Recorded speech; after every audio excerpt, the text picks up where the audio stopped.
also adhere to some standards of academic research. On the one hand, I'm ecologist, and on the other hand, I deal with the problems of sustainable development.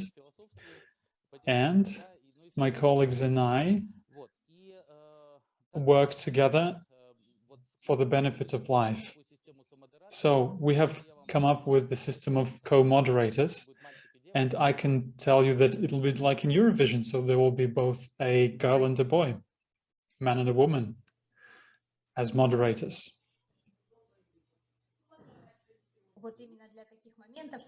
And it is specifically for such points when we are having some technical difficulties, we will be able to exchange one another. So my name is Anna Kiriyenko. I also represent the ecological movement БИОМ, Kyrgyzstan. I'm very happy to welcome all of my colleagues, all of you that I know, and I'm happy to see very many familiar faces here because this topic, the theory of biotic regulation, requires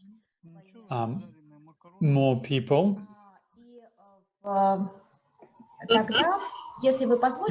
So, if you allow me, let's proceed to the technical part of our conference. And before we begin, once again, hello. Yes, we will speak today about the value of natural ecosystems for climate stabilization and sustainable development. As my colleagues and I have said, we are having simultaneous interpreting for Russian and English for the participants. And in order to select your language, please pay attention to the lower panel. There is this globe, and click on it and select the language that you require. So select the language. I hope that you can hear everything. If you are experiencing some technical issues, please send a message to the chat and our colleagues will be able to help you hear the interpreting. Vladimir has already said this session is being recorded, so if you do not want to be recorded, just stay, keep your camera offline.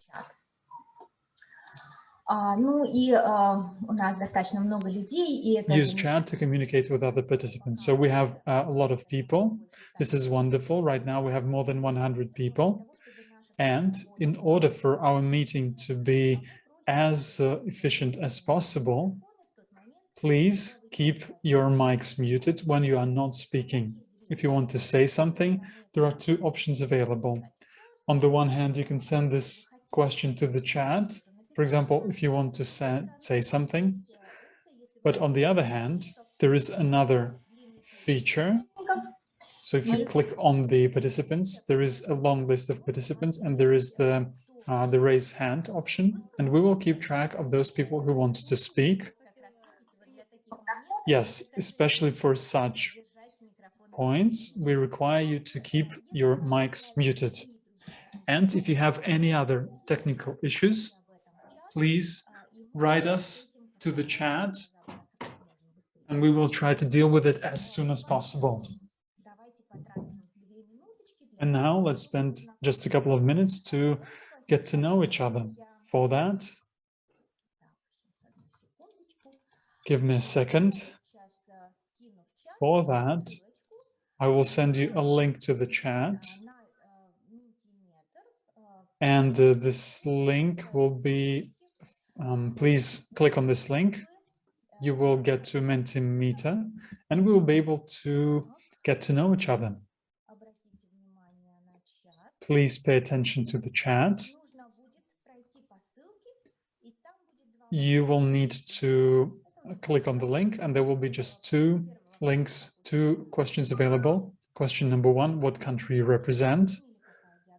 We need to understand what is the geography of people here, from which countries people are from.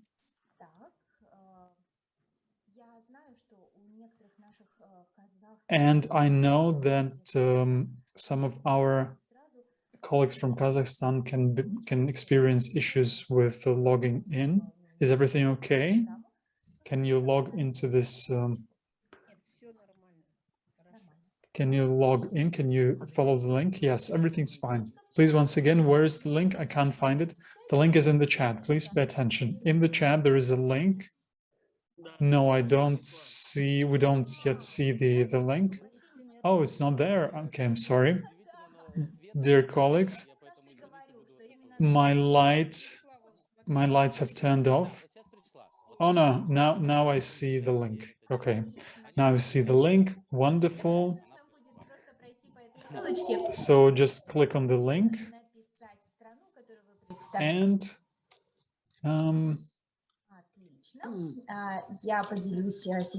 let us know of the country you represent. Wonderful.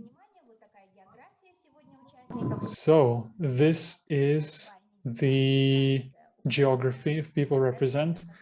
Russia, Kazakhstan, Kyrgyzstan, Italy, Ukraine, Colombia. We're happy to welcome all of you. Brazil,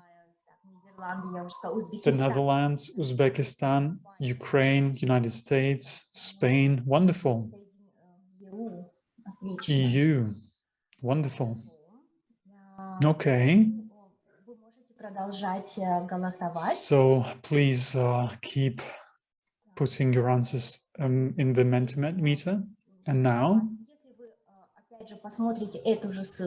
if you click on the same link, if you refresh it, then you will see a second question there. And this question is about what are your expectations from the conference? I see people have already started discussing this question, and some people are already saying what they expect, but still, please open the link. Can you open it? Is everything fine? Yes, I see that there are first responses available.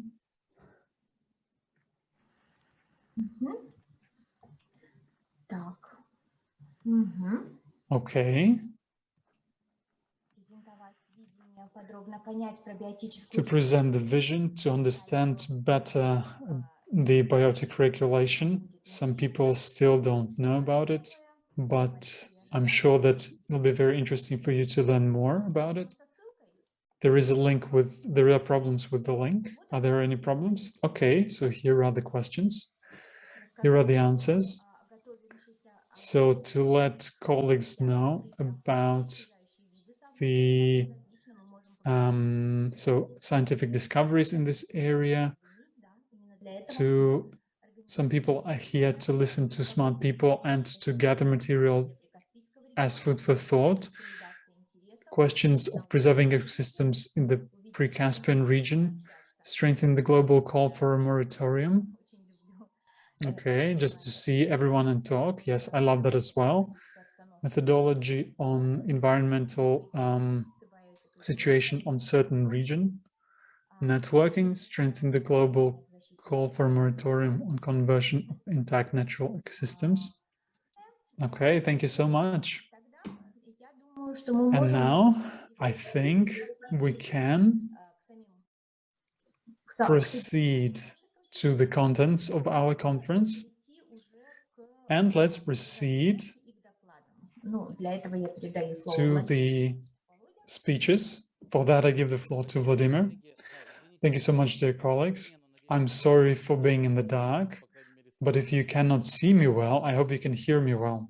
We can both see you and hear you well. Okay, thank you so much. I'm really happy to welcome everyone.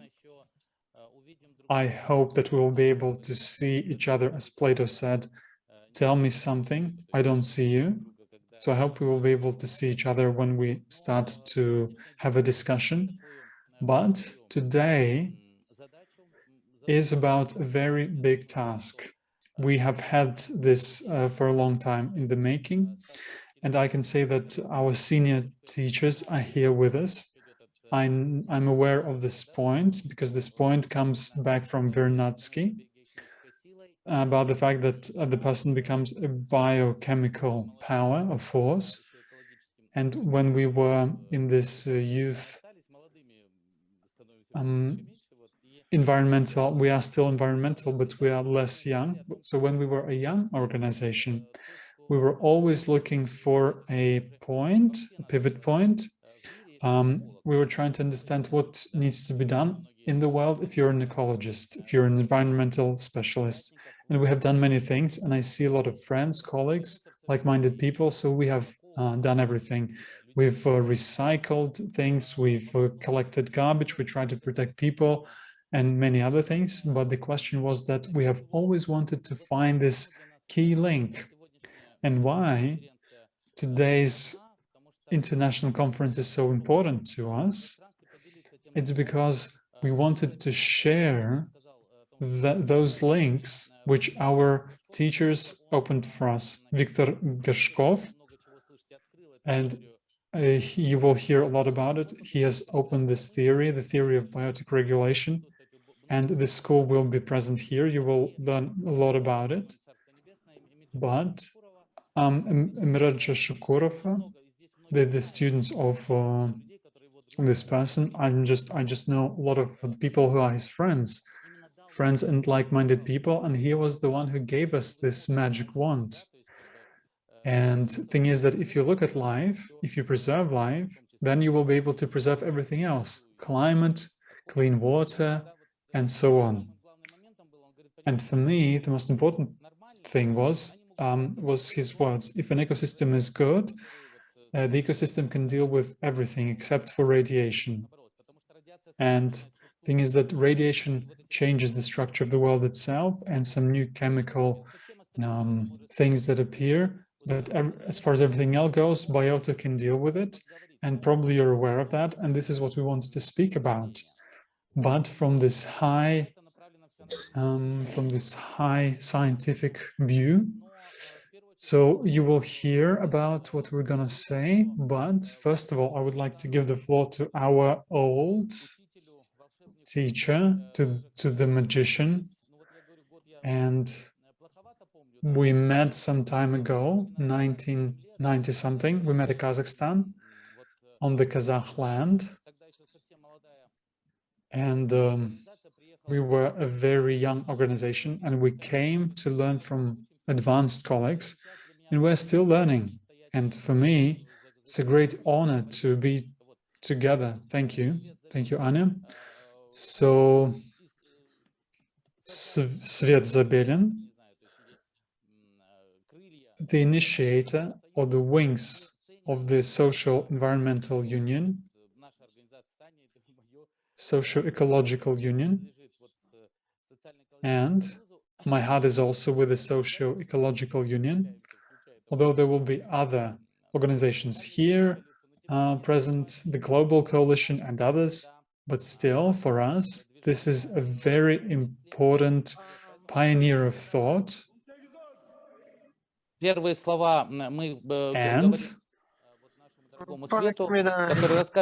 we say the first words to Svetoslav, to Mr. Svetoslav, but before that, we wanted to show you a video 10 seconds long.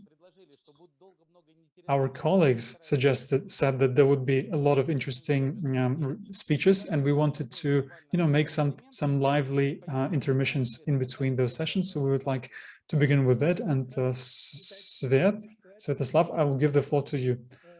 I will clarify. It was 1997. Wow. So it was a conference in Kazakhstan. So this is where we met. So it was from a conference from Socio-Ecological Union. Yes? Yeah, this is when we met. Okay. So we have created this. We have created this video, and this is something we wanted to share. This is sort of. Люди. Мы имеем все права на природу. People, we have all the rights to nature, and nature must keep us. And what I wanted to say is, please, Svetoslav, tell us more about the conference, about the initiative. Okay, I'll try. I hope you can hear me. First of all, good evening, good morning, good night. good, whatever you have. What I want to say is that the most beautiful thing about this initiative is that it appeared in the heads and in the actions of many, many people. I can speak for myself, and I can say that I always read a lot of information, see and listen in order to prepare episodes for Eco News. And some time ago, I realized that there are some messages which are now called ecological. There is no nature in these messages. Nobody's saying about preserving or protecting nature. If people say about the disappearing species, it means they are indicators of something, but this is not what is the real thing of value. And I can say that I was taken aback by it. And all of us here are present at one virtual table. And probably this means that a lot of people have paid attention to this, to the fact that nature has disappeared from the context of what people talk about in general. I tried to understand why, and one of the answers was the fact that probably people gather in cities, and cities or a city is not a natural environment. It's not a natural object. And basically, there was this understanding that has disappeared from society about how life is.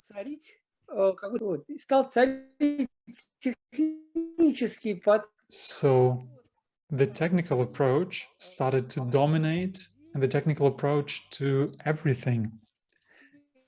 And this idea appeared that all the problems, including climate change, can be solved by technical means. And to understand that they don't understand what is nature and how it is built. Because that it emerged the project of Technosphere. I am afraid that we are just bringing that connection. But this is a catastrophe because actually with all the processes on the land of Earth, the main thing is the biosphere. So we will hope for the solution of all the problems that we are naming as the global ecological problems nowadays. We can only hope. So we need to understand nature. We need to, in some sense, we need to rely on it. Fortunately, not only the feelings, not only the faith are leading us in our urge to be humans and to turn our face to nature. Okay, so let's continue. In reality, let us say so, the reasons for what I've been talking about, that the biosphere, namely, is,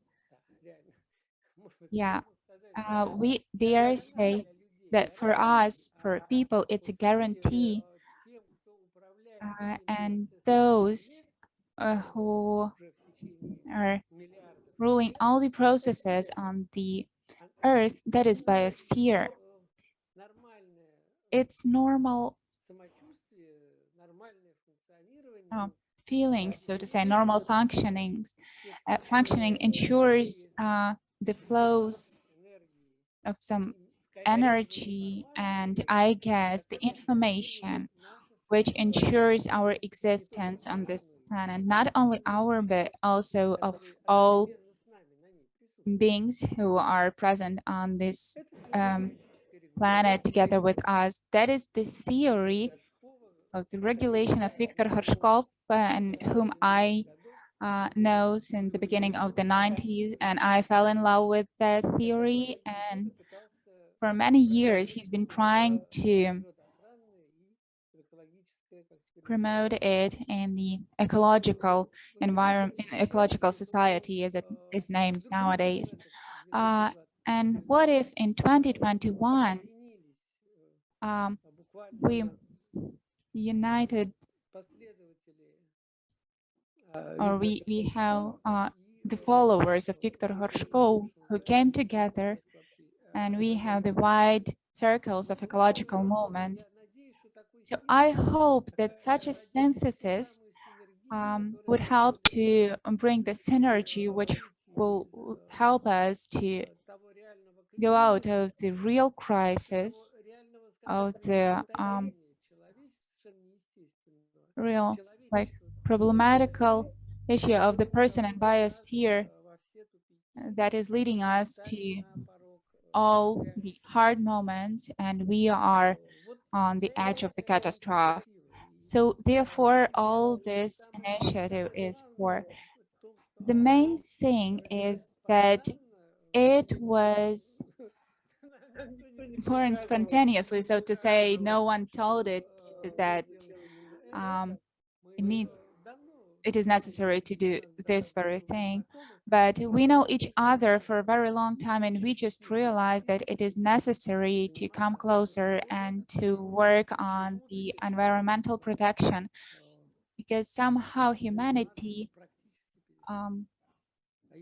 almost stopped to be interested in that. And if someone is taking part in that, then from pragmatic points of view, to preserve some nice animals, or because in the cities we have just the greenery, to switch in some sense. So when we are talking about the protection of nature, we are coming from pragmatic issues to nature. I guess I would stop here. Thank you all for being here together with us. And I think that it's the first step. It would be the first step, as it is said by the Chinese people. The way with 100 miles starts with the first step. So let us make this first step together, because there's a long way to go, and I hope that it would be successful. Well, you know, Svet, I would like to thank you so much. I want to applaud, but I remember in parallel Strugatsky's. So we've had everything, because I'm sitting without no electricity. We had some bots. Colleagues, it means that we are doing the right thing, because for 1 million a year, they've been thinking so. So I guess that it should be the indicator for us. Thank you very much, colleagues, because for your advice, because it's the first time when we are having such things. So maybe the first time we are getting someone interested in that. So now we are working on our cybersecurity. I would also like to thank you to everyone who joined. It is really nice to see all of you, because I knew about you. So I would like to give the word to our dear friend. We've been, again, for many years, we've been acquainted as theoretical workers, maybe even friends, I would like to say. Yes, so we prepared everything in a really thorough way, and our friend, it's Anastassia Makarieva, who is also continuing the idea of Viktor Gorshkov, and we want to hear about the theory of regulation, because I gave a lot of lectures, as Svet said, that we know the information, but such kind of talk we are going to have for the first time. And if I understand everything in a proper way, then we will also have a speech from Mr. Nefiodov, and it's a very interesting situation. So colleagues, I give you the floor. Thank you. And all the others, please turn off your sound and bots and so on. Hello, dear colleagues. Can you hear me? Can you hear me? Can I show my screen, please? Can I show? Not, yeah, you can. Улан, дай, пожалуйста, возможности Анастасии пустить Ulan, please give Anastasia the possibility to share her screen. So yes, we have something. Okay, can you see the first slide? Так. Да, Okay, отлично. okay. Спасибо. Okay, so thank you very much. I will be using English for our international colleagues, but we also have the Russian text of our presentation, and I think Andrei will now share the address from which it can be downloaded, or I can do it myself, probably. Just a moment. So anyway, it is a big honor for me to participate in this conference, and the idea of this presentation was to make people aware of what the biotic regulation concept is and how we could use it for as the basis for international nature conservation movement. So the biotic regulation concept, what is it about? I first formulated. So it consists in the following statement: natural ecosystems carry information about the characteristics of their optimal environment and climate. So there is this information in the biota about its optimal environment. Then they stabilize this optimal environment and climate by compensating their perturbations, both external and internal, that is abiotic and biotic, on a local and global scale. And without such biotic regulation, the environment and climate on Earth are unstable and rapidly deteriorate to a state unfavorable for life. And so degradation of natural ecosystem results in a local and global destabilization of environment and climate. So we can see that from this concept, we don't need any external pollution or perturbation of the environment, but just destroying natural ecosystem, we could end with a destabilization. And this concept, as we are convinced, forms a perfect basis for the nature conservation efforts. But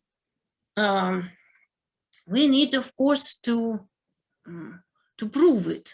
Why is it so? And so I will tell you now about some history of developments of how this idea developed and how it related to the more traditional knowledge about the biota-environment interaction. So how to prove this concept? When we talk about such existential things like the existence of life on Earth, the stability of life and environment on Earth, we also need to understand that the nature of proof and the concept of standards of proof are different for different people. So here you can see, for example, the Soviet newspaper Pravda, which is truth, which had very high standards of reporting, by the way, much higher than many modern newspapers. And actually, for many people, what is published in a newspaper called Truth is a proven fact. And basically, this newspaper is not as popular. Maybe it doesn't exist any longer, but the situation internationally is still close to this, maybe for many people. On the other hand, here you can see on the right, a famous scientist, Sadi Carnot, who is referred to as the father of thermodynamics, and who is in a very young age published a book where he, without or with very little, with very few formula, proved or formulated some of the most fundamental principles of modern science, like the limits on the efficiency of heat engines. So proof standards are different. And when we talk about the biotic regulation, we need to understand the standards of proof which had Viktor Gorshkov, Professor Viktor Gorshkov, who is the founder of this concept. So Viktor Gorshkov is a Russian theoretical physicist. He's worked in theoretical physics, but at the same time, he had a very profound experience of natural wilderness. And this was something internal in him. We cannot explain it how he came to love nature, but he, through all his life, he traveled across wilderness areas and spent really a lot of time there, a lot of time. So like years, if you calculate how much he spent in wilderness areas, it will be several years, many years of his life. So, but at the same time, he worked in the theoretical division of first Physical Technical Institute and then Petersburg Nuclear Physics Institute in St. Petersburg and in Gatineau. And these are his books, which he published, where he published his concept in 1995 and 2000. And you need to understand what was the level of this research. So Soviet theoretical physics of those times when Viktor was in his mid-career, it was a very vibrant and diverse and highly competitive community of top professionals. And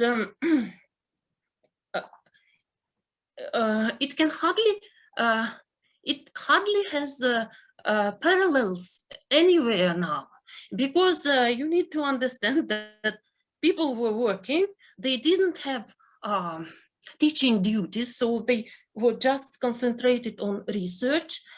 And so their salary didn't depend on how many papers they published.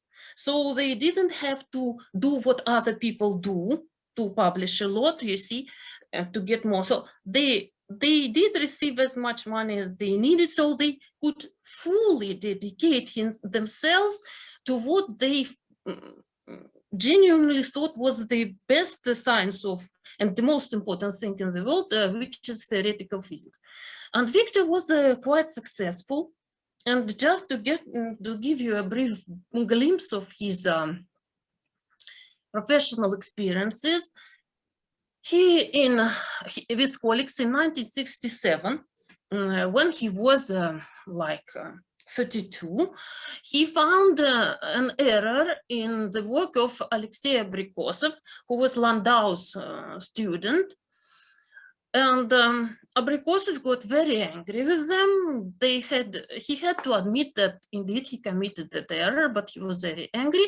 But then Viktor had to defend his doctoral dissertation, and he was very original in all his decisions, and he decided to approach Abrikosov and ask him to become his official opponent. And Abrikosov agreed. He already admitted the error. It was normal. You see, errors in theoretical physics are normal things. And he became his official opponent. It was a very brilliant dissertation. And they were on very good terms for the remaining time. And so another future Nobel Prize winner, Vitaly Ginzburg, signed the official review of the dissertation. So it was a very good work. And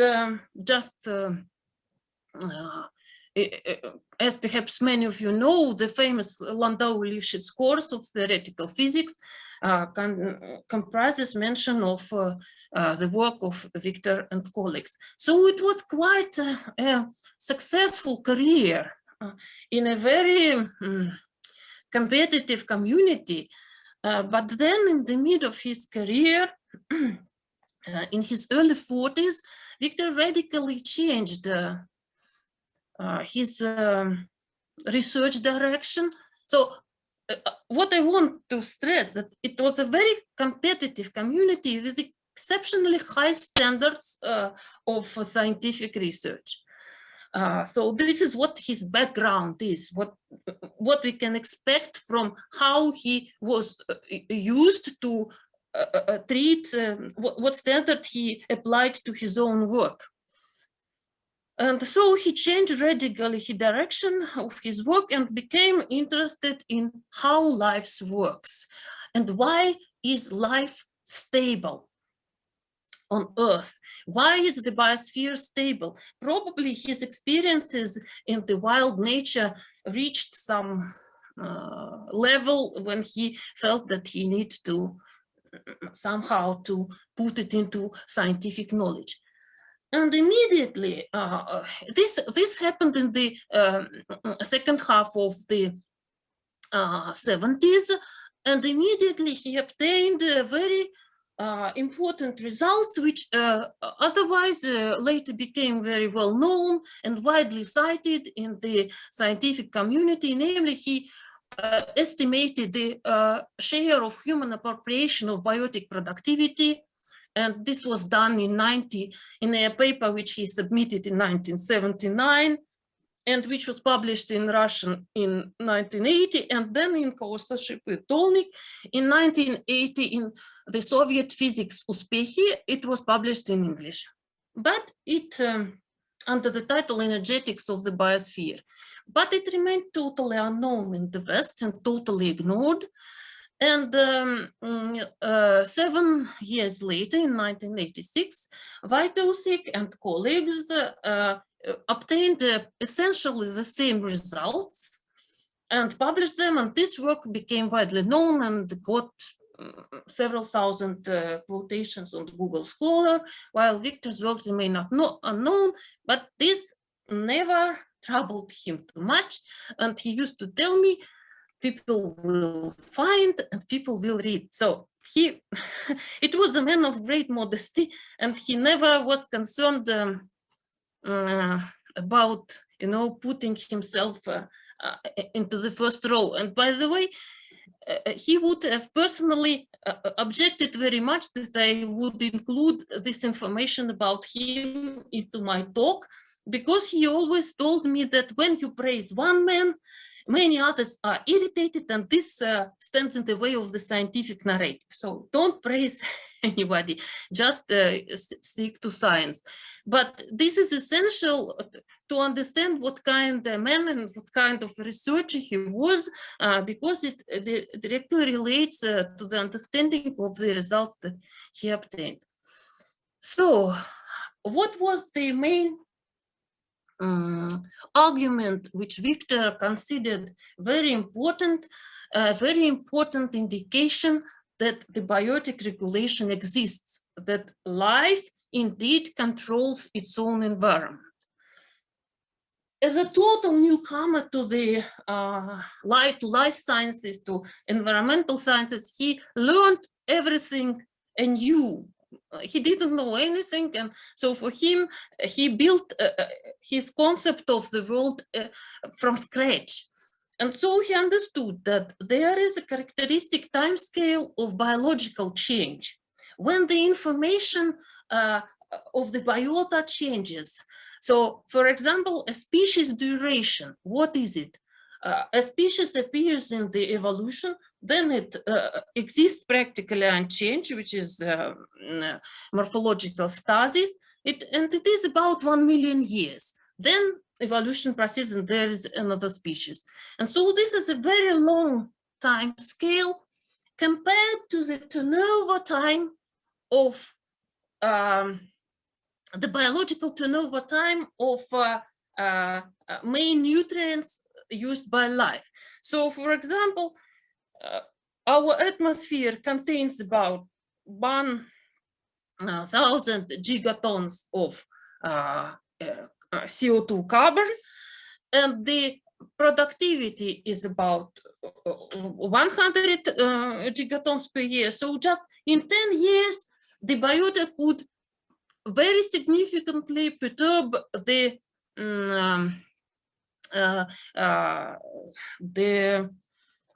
atmospheric concentration of the CO2, but this never happens because we can see that the fluctuations are very small, and in the long run, we can see a certain stability, which is, for example, referred to now as the pre-industrial equilibrium.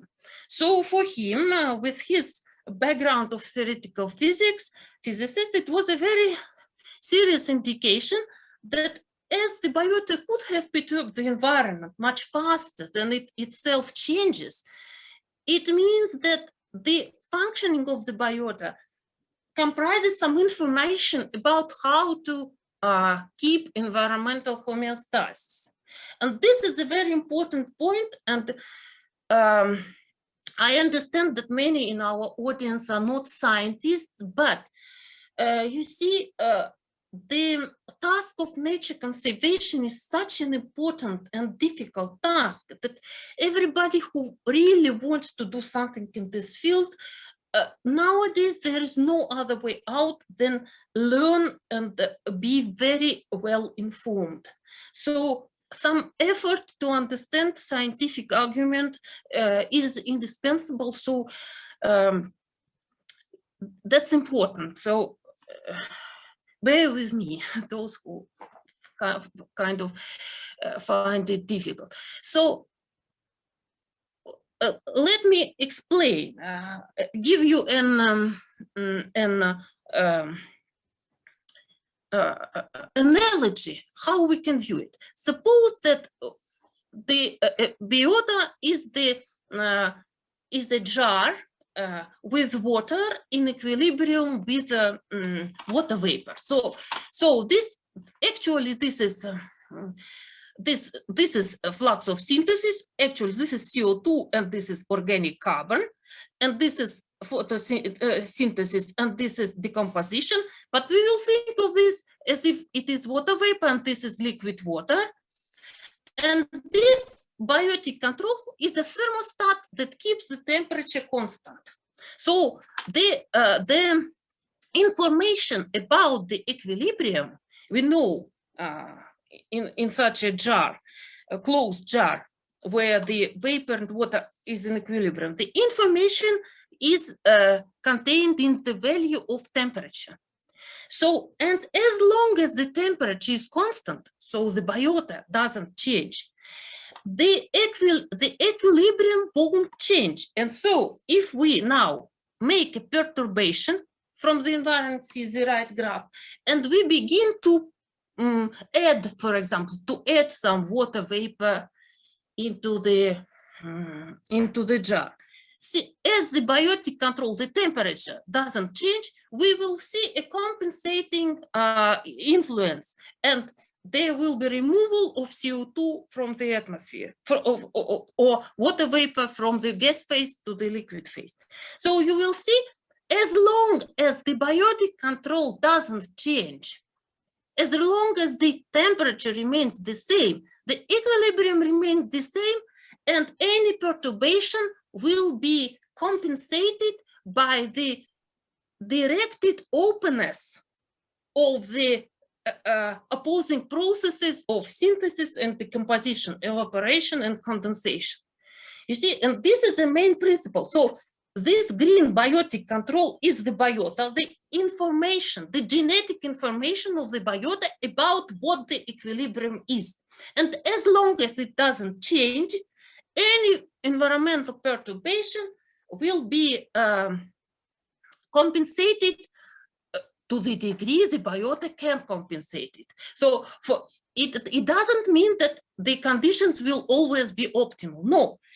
But it does mean that the biota will be always trying to reach this unchanged equilibrium, which is written in the genetic information of the biota. So this is very important. So what I want you to pay the attention to is that this openness, so this synthesis arrow is thicker than the decomposition. So there is net change.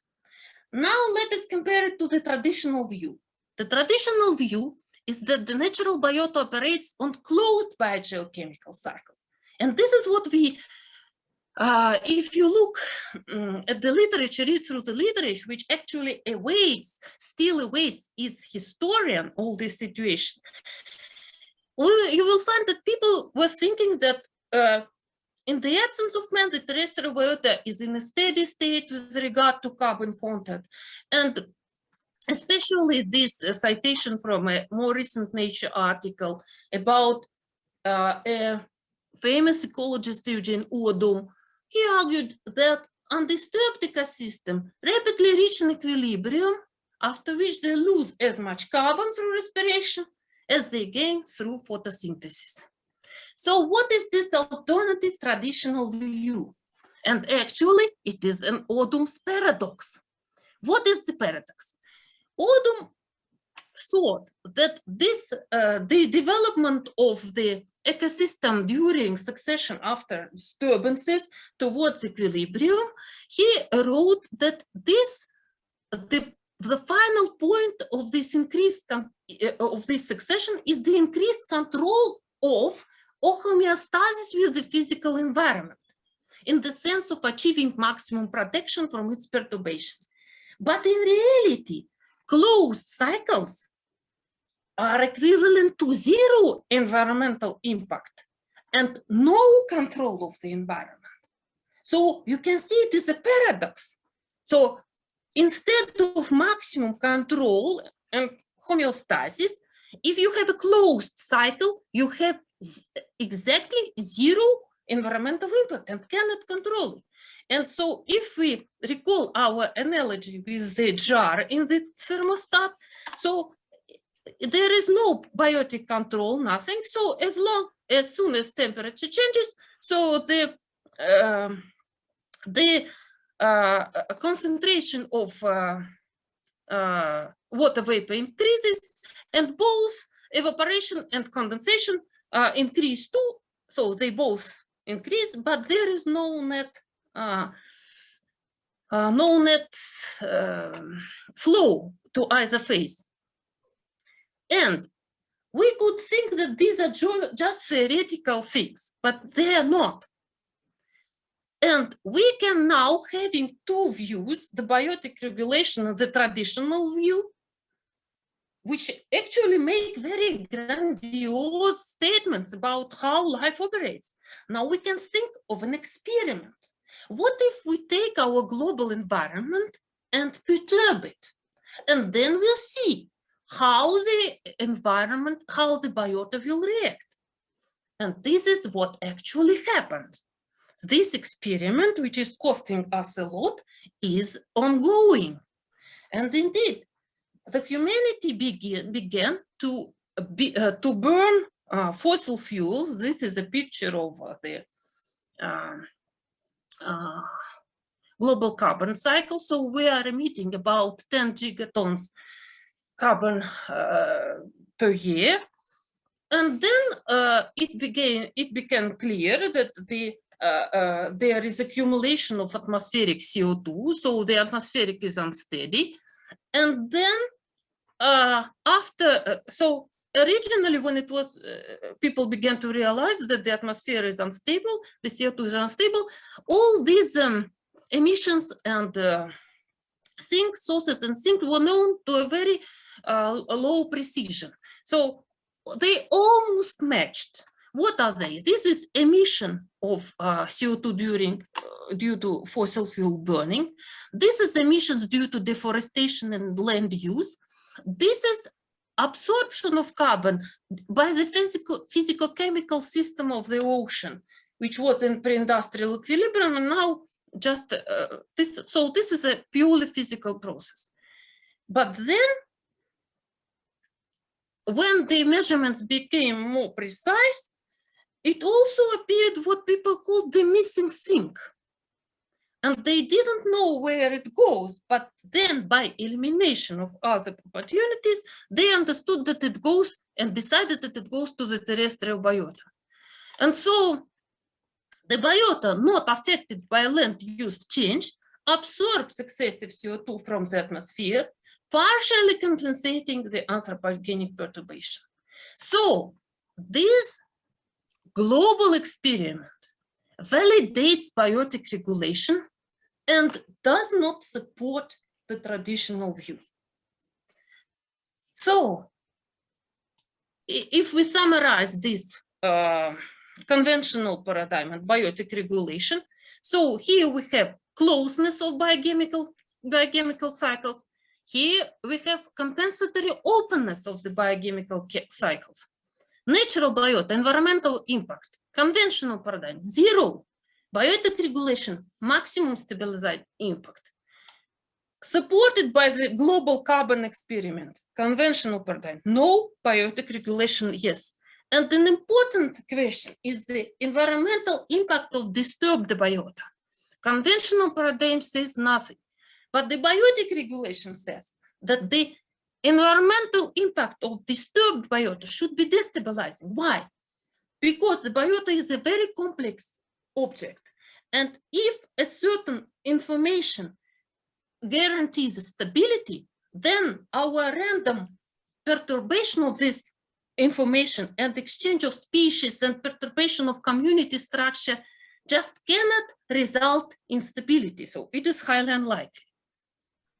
So in fact, the problem of the missing sink is a very important problem with very long-ranging implications for our conceptual understanding of how nature works.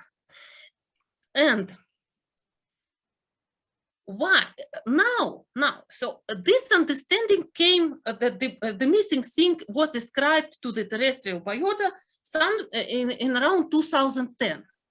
And top professionals in the field, for example, Professor Stephen Pekala, director at the time of the Princeton Environmental Institute, called it the most vexing problem in global change science. I strongly recommend everybody to see this talk, which he gave on the 17th of September in 2010, 2 months after the first results from the forest inventories became available, which made it sure that the terrestrial thing does exist.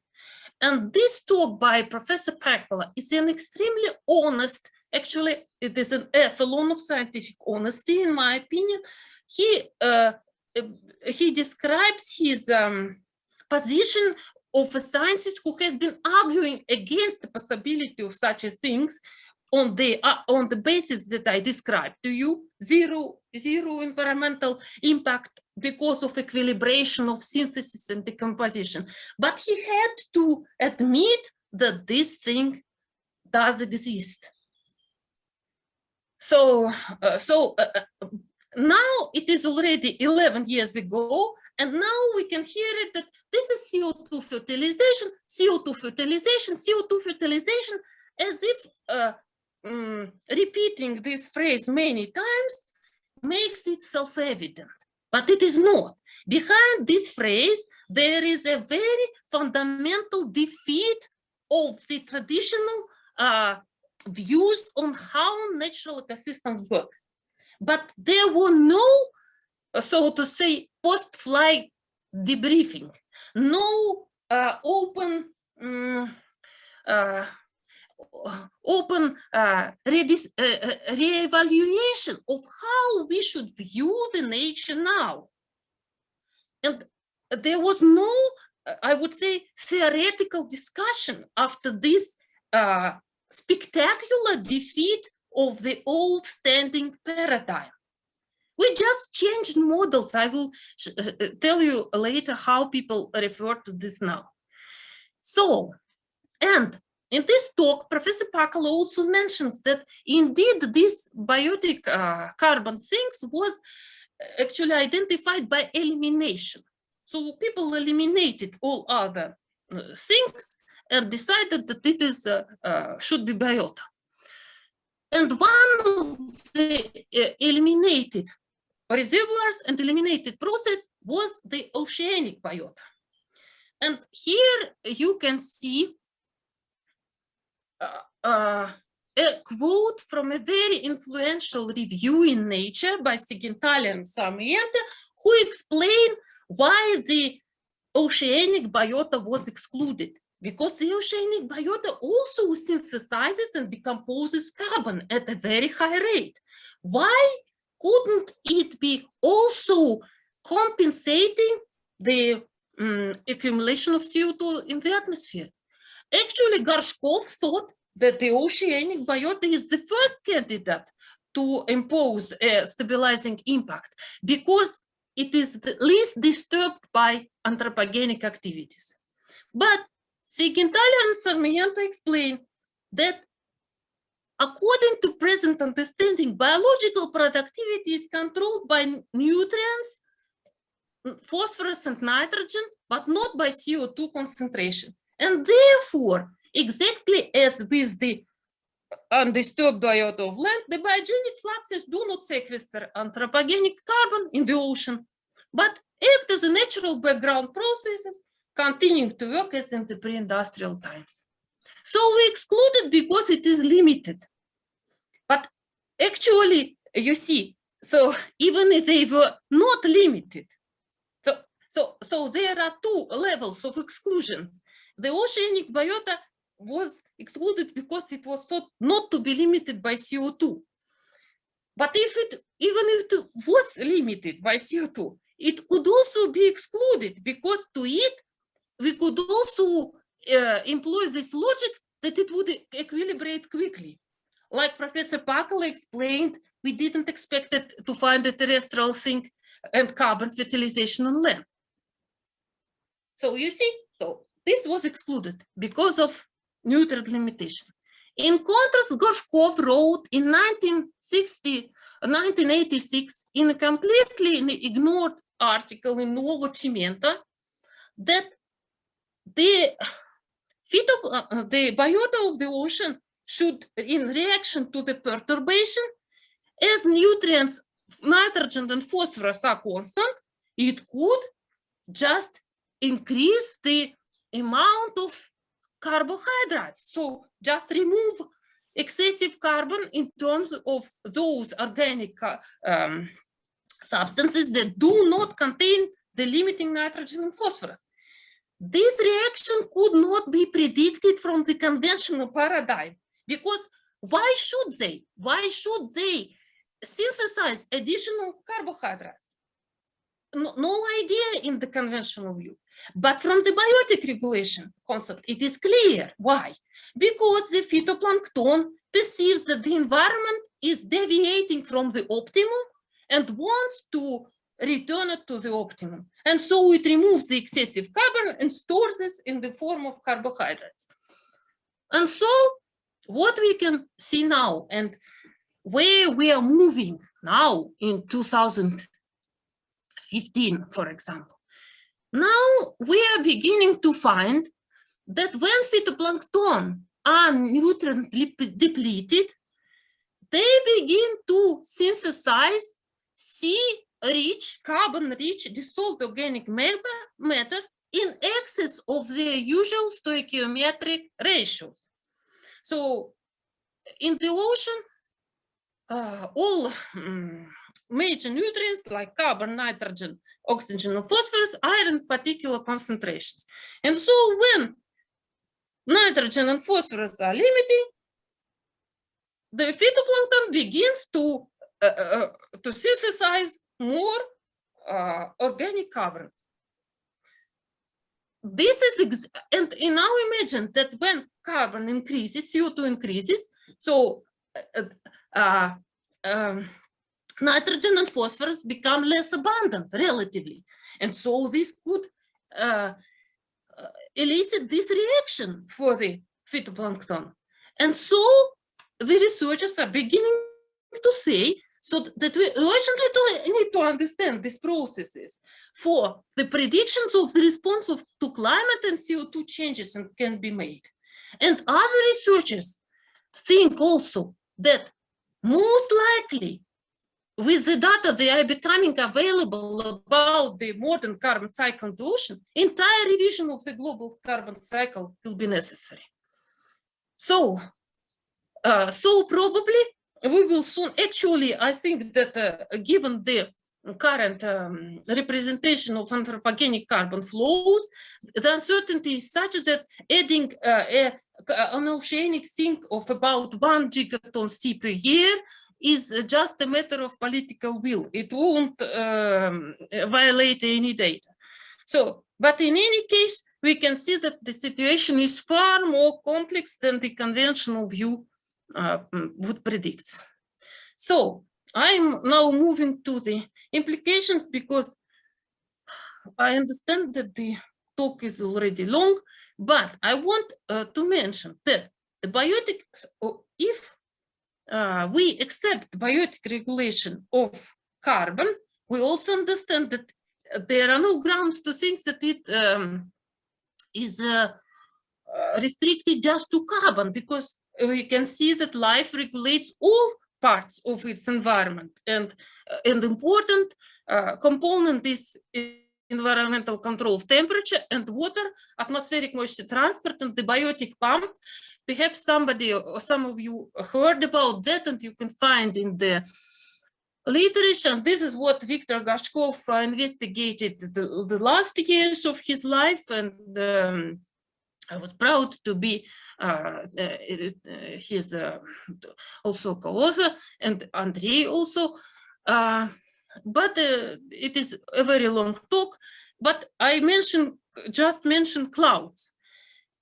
Clouds, which are known that the biota exerts a very strong influence on clouds. Clouds are of two types. They can either warm or cool the earth, and by regulating the different types of cloud, the biota could control the temperature regime. And if we assume that this biotic regulation principle is the basic principle of life organization, then the disappearance of natural ecosystems across large territories in Eurasia, say across Russia, as you can see here, these are relatively intact forest green, and this red is what we have lost in recent years. So we will have, just because of the loss of the stabilizing mechanism, we will lose stability and arrive at a situation with highly unstable local weather and local climate and continental climate, even without any external perturbation like CO2 emissions. But with CO2 emissions, this really becomes a very big trouble. So this is once again summarizes the concept and what to do if we decide that it is correct. If we accept why it is important to decide to what degree the biotic regulation correctly describes the main principles of life and environment interaction. If this is so, we need to elevate protection of the remaining self-sustainable natural ecosystem on land and in the ocean to a top priority in the international climate change mitigation agenda. It is not a separate agenda that we protect biodiversity and we mitigate climate change. No, no. Protecting self-sustainable natural ecosystems is a main measure to reach climate change mitigation. And if we lose the remaining climate regulating potential, we are doomed to a global collapse, even under zero emission scenario. So this doesn't undermine our efforts to reach less environmental pollution by CO2 emissions or whatever. These are all important goals. But if we do not conserve natural ecosystems, all these efforts will be in vain. We could just relax and wait for our end. So, second, restore biological productivity on degraded lands. And here I refer to the now announced a decade of ecosystem restoration by United Nations. Yes, it is important to restore biological productivity, to lessen the anthropogenic pressure on the remaining self-sustainable natural ecosystems. Because when we restore biological productivity but continue to expropriate it from the ecosystem cannot reach its full climate regulating potential. No, it won't stabilize the climate. But exploiting this newly restored ecosystem, we will leave ecosystem elsewhere to work for us, for our global and regional climate stabilization. So this is very important. Third, and another fourth, and I finish. So it is important to launch a focused global effort to study the climate regulating potential of natural ecosystem, including but not limited to soil carbon dynamics. I will dwell on it. Ecosystem impact on cloud cover, ecosystem impact on local temperature regime, and ecosystem mediation of the atmospheric moisture transport as dependent on the degree of ecosystem disturbance. It is necessary to recognize ecosystem disturbance as a key dimensions in the study of bioenvironmental interactions, to quantify salient differences in environmental responses of intact versus managed disturbed exploited ecosystems, because according to biotic regulation, they may have completely different and opposing reactions to environmental perturbation. And let me give you an example. Again, expose the link between forest cutting and subsequent forest fires and pest outbreaks.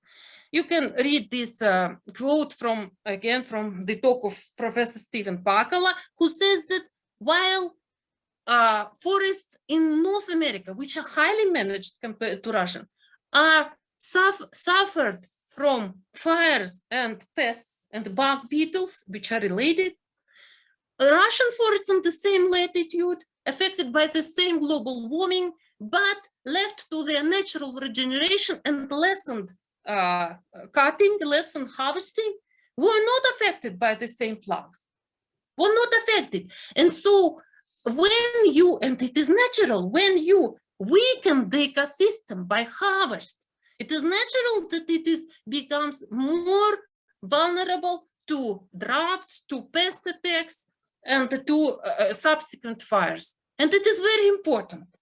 It is very important. Now there is important debate about the rising frequency on forest outbreaks of pests and fires. But nobody speaks about the link between management of forests or natural status of the ecosystem and how it is vulnerable. And Russia has the probably last in Eurasia, last remaining forest in this respect. We don't have enough resources and don't have enough dedication of our government to, or understanding to start a massive project to study the climate regulating impact of least disturbed forests.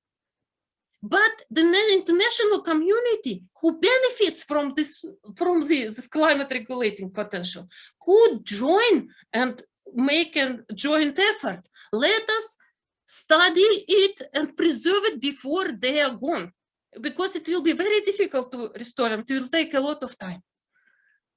And so, again, why it is very important to study this natural ecosystem and differentiating between disturbed and undisturbed, like a very important dimension. Look, now we are talking about that the terrestrial carbon sink is saturating. What is saturating?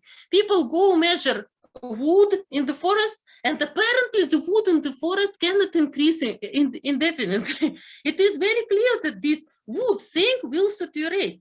But for the sink as a whole to persist, this carbon should go to soil. But look at the recent publication in 2020 about the saturation of the carbon sink in African Amazonian forest. The phrasing is very informative. Both continents show increasing tree growth consistent with the expected net effect of rising atmospheric carbon dioxide and air temperature. But we can see that 10 years ago, nobody expected that. Nobody expected that. But now models say that it is expected, because models can you can you tell, from model you can get everything, whatever you want, including violation of nature conservation, of energy conservation law.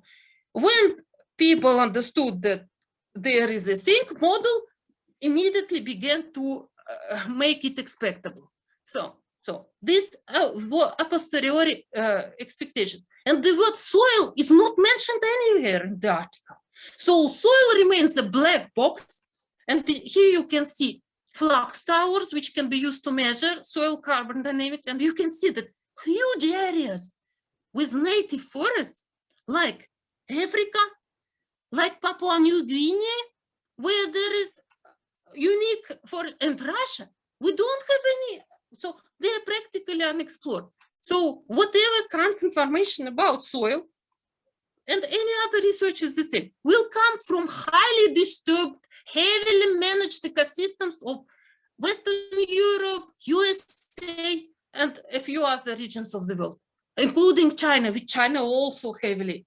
So we are missing the most critical part of the information about how our planet works. And the time is going, it is against us. So my colleagues and I argue for urgent efforts to study these self-sustainable ecosystems. So, and the fourth, we shall also consider important, that it is necessary to create an analog of theoretical physics in global change science, for people to think all evidence from all disciplines, because experiment and modeling is not what science is about. Science, no, I'm wrong wording. Science is not reduced to experiments and modeling, because modeling ultimately it is a lot of code. It is very difficult technical work, and it is tempting to just wait for the number which comes from the model, and then to make a posteriori explanations trying to guess what this number meant. And this is where we are moving, really. If you look at how people formulate their, when they hire for positions, it's experimental modeling. But there should be people who think things all over, who just sit and think and collect information and try to make a non-contradictory cross-disciplinary framework which could govern our action on the planet. Like people begin to understand it. And I want to quote a big figure in hurricane research, are we computing too much today and thinking too little? So I finish here and thank you very much, and let us think more than we do. So thank you.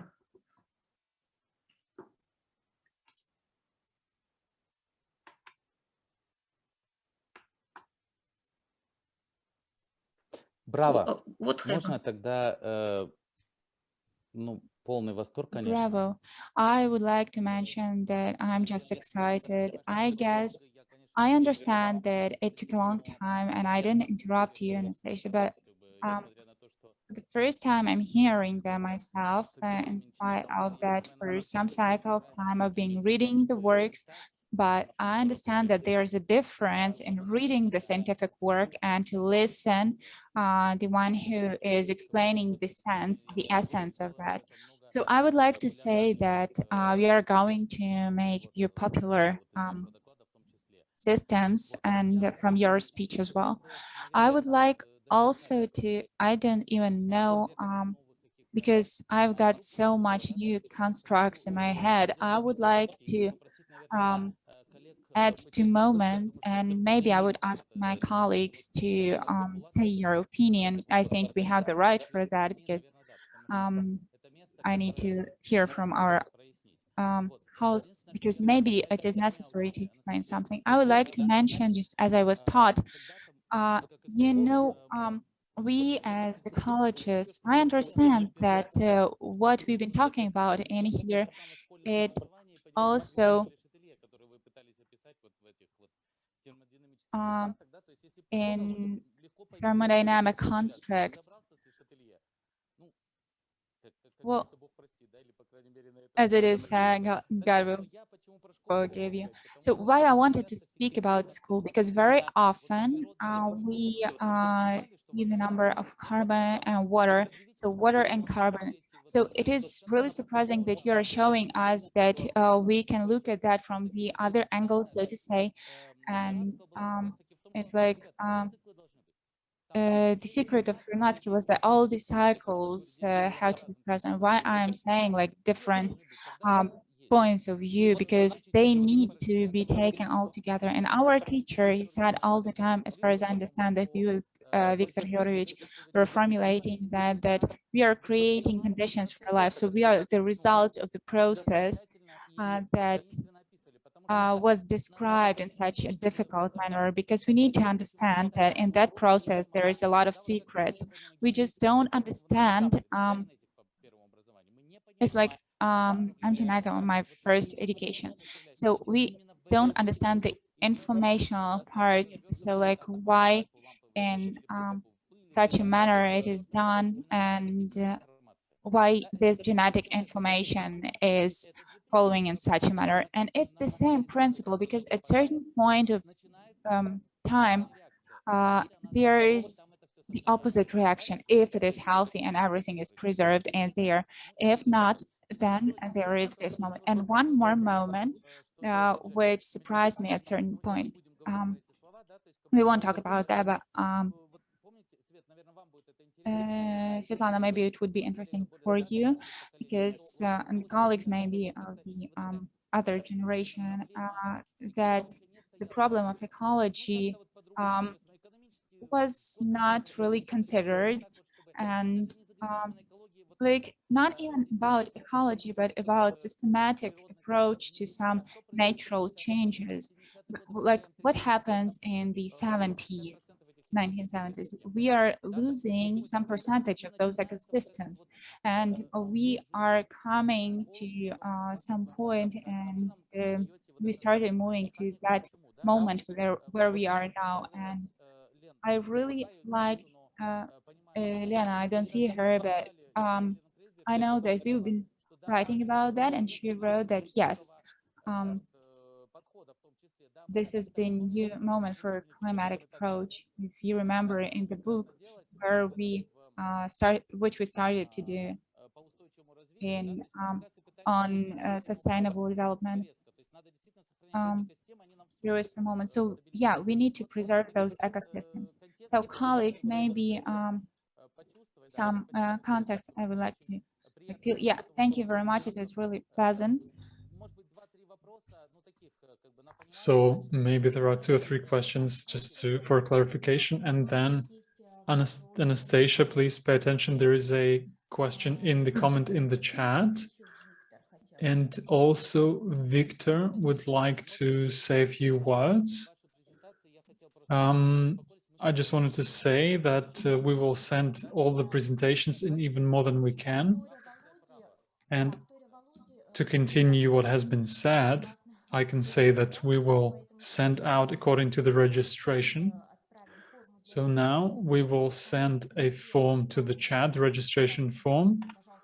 So if you're interested in receiving the materials, please sign up in this form so that we have your email, so that we can send you the answer. So Anastasia, the floor is yours.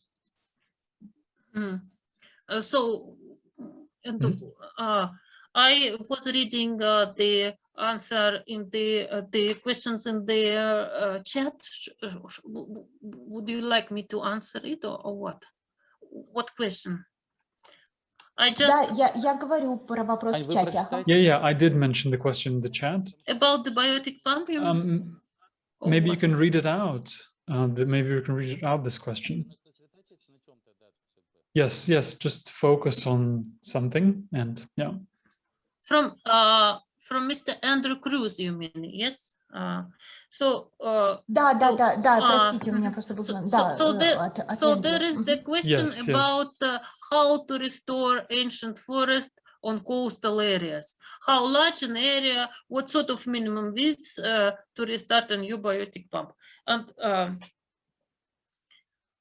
this is a very difficult question, and we need to study very specifically a particular area, air circulation there, temperature regime, and what goes on there, what kind of forests, what kind. So this is, you should understand that to restore a forest from zero, from nothing, it is much more difficult than to make a dead person alive again. It is an extremely demanding and probably impossible task, but probably possible. But this is, so it dwarfs absolutely the difficulty of flying to Mars or anywhere else. It is the most difficult thing because we have lost probably irreversibly this ecosystem. Do you think that we can do whatever you want to nature and it will be always able to revive? No, it dies at a certain point. It just dies like a person dies, and never we may be never able to restore it again. So maybe it is not yet, maybe with the ecosystem it is different, but it is very difficult. So to answer such a question briefly, it is not possible. But we need, of course, we need to find the most favorable place where to start. So very complex. Like a doctor cannot, heal you like this. So very difficult. So I'm sorry, I can't be more positive.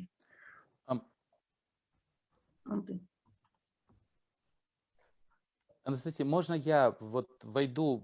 Нас тоже это, наверное, очень сильно... Anastassia, may I make a quick comment? We are all worried about that.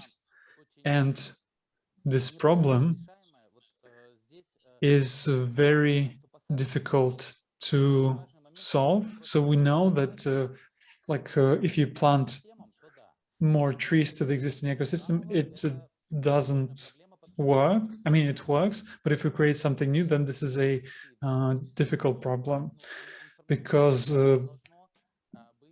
if we restore from scratch, then we require the same amount of years to restore, in theory.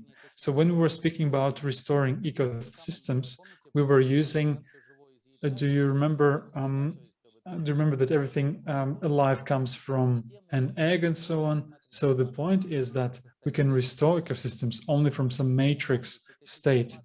And this point of preserving the matrix of ecosystem, the matrix of life, this is one of those most important issues that must be done. And as you rightly say, we will not be able to recreate the living. Thing is that people have been alive for less time. It's not a matter of when we originated, but definitely we exist much less than biota, especially the seed-covered biota.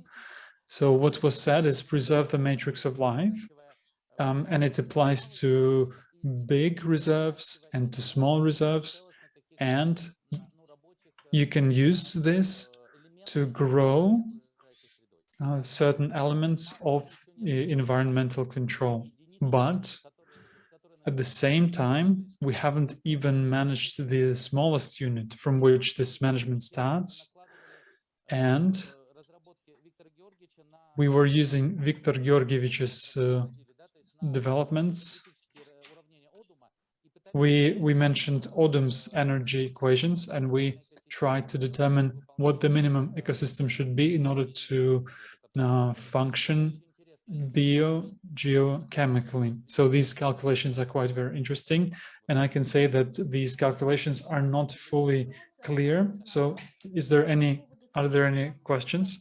There is a question from Bernardo, and the question is about, the thing is that genetic memory exists not only in trees, but also in seeds. So Anastassia, can you please comment on this question? Oh, yes. Here we need to make a very important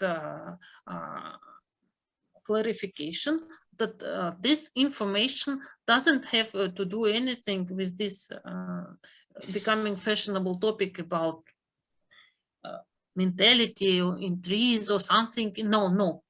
This is purely genetic information. Like our body contains information how to maintain constant body temperature, 36.6 degrees Celsius, right?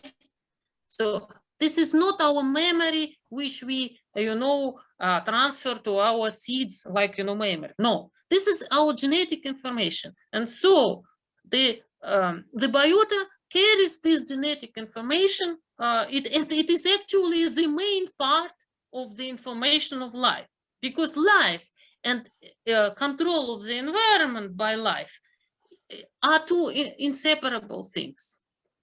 So the complexity of life's information is due to the complexity of the task of maintaining suitable for life environment.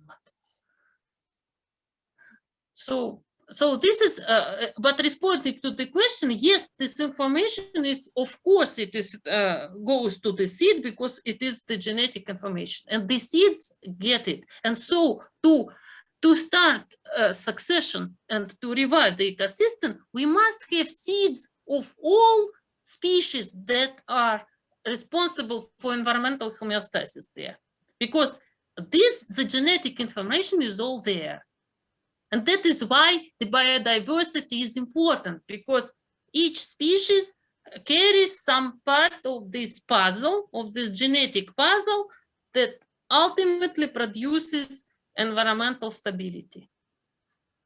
But some species matter more than others, definitely. If you remove trees, there will be nothing. If you remove some large animals, sometimes it will be even better than with them.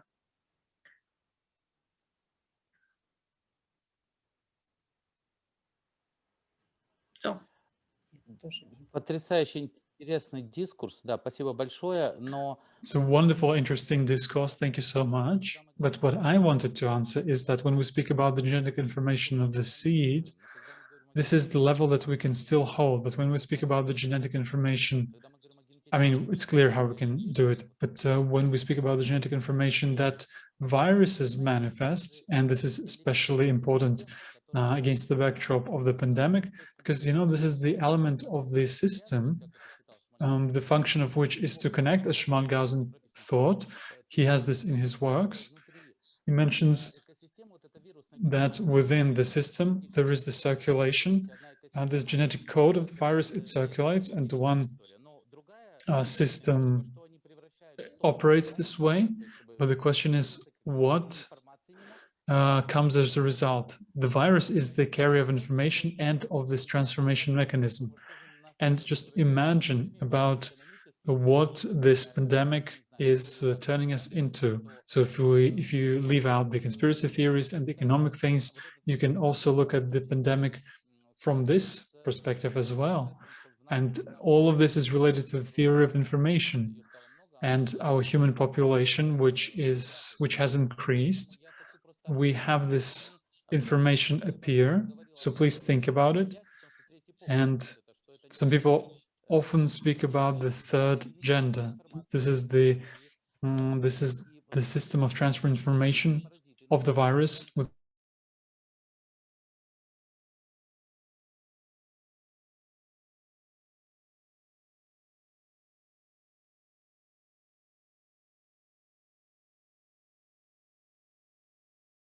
and what survives is more capable of living. And this discourse is actually not that simple. I mean, we need to verify it ethically. We have no tools for that, but this is really important. And I believe that the theory of biotic regulation will help us solve these issues, because when we speak about life, about survival, then ethics always stands on the side of big groups of survival. Any other questions? Victor had a quick comment about the experience of restoring, as far as I understand, restoring the system, ecosystems, Victor. And probably this will be the final question. Yes, I think this will be the final question, Victor. The floor is yours. And maybe Ilya wanted to say something. I see something in chat. And then Ilya wanted to say things. Okay, if it's possible, if you're experiencing some technical issues, we will give you the floor later. Ilya and Anastassia, there is a question. So these hurricanes in on the continents, how are they affected by the forest ecosystems? Anastassia, this is a quote for you about these yes, about yes, these hurricanes. Thank you very much for the question. And I also wanted to comment on what Vladimir said about the genetic narrative and genetic discourse and problems. And indeed, this is very important to emphasize that we need to, this is an illustration that the biotic regulation considers, we need to consider all disciplines, all aspects of life, including genetics. It is very important. So we cannot, concentrate on the carbon cycle and say, no, we don't want to need anything about the rate of evolutionary process, how species evolve, because then we will end up with a self-contradictory concept. That is why I argue for a pool of theories who do just this, who they won't be as deeply specialized in people in the compartments, but they will have a broader, I don't argue that theories are better than, but they are needed. There are bad theories and good theories like in any other, but they are needed. This work is badly needed and it is in demise. It is underappreciated, and a lot of stupid things that we are collectively doing is because nobody is doing this work. But it is very cheap actually. No experiments are needed.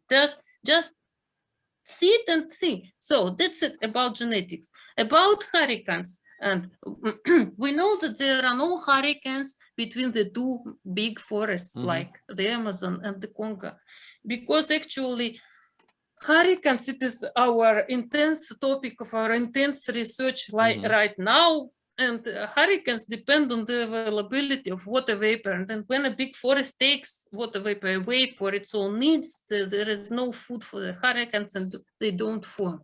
But regarding tornadoes over the continent, we need, this is a good example when we need to study the occurrence of tornado in relation to the state of the ecosystem, because in some disturbed states, when there is even aged ecosystem after cutting, it can be susceptible to tornadoes. You see, so actually it would be great, really great, to make a study using satellite data on the frequency of tornadoes, of fires, of insect outbreak, versus the degree of the disturbance of these ecosystems. It is not a simple effort, because it will require people on the ground reporting about the state of the ecosystem, people starting satellite, but it will worth it, because it will really inform about how nature protects itself against cataclysms. And what are the echelons of stability, which we are losing without knowing. So, and sorry, I have a question about Lovelock in the chat, which we need.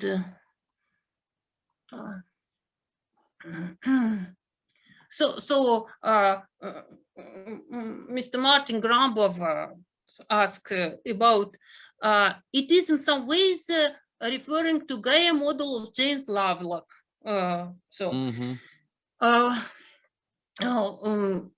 you see that Viktor Gorshkov developed biotic regulation, not knowing about the works of James Lovelock, so you can see that they are different in a way. But the main idea that the biota imposes a stabilizing impact, so it is the same. It is the same Bohn's concept, but I don't know what what presented this evidence in this way, so everybody can compare. So actually, there are slight, I would say, slight differences in emphasis.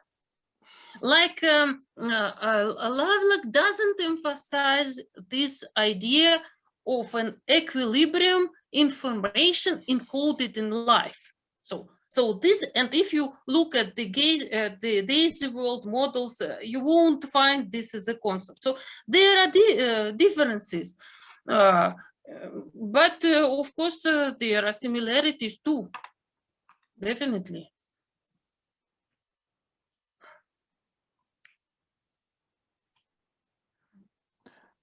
Можно я переводчиком скажу эквилибриум? Давайте говорить просто равновесие, потому что оно по-русски очень... So I can just have a quick comment about the equilibrium. So in Russian, there is a good word, equilibrium. And I think that so Gorshkov and Lovelock had their idea, had their approach to that, and Lovelock has this sort of nature which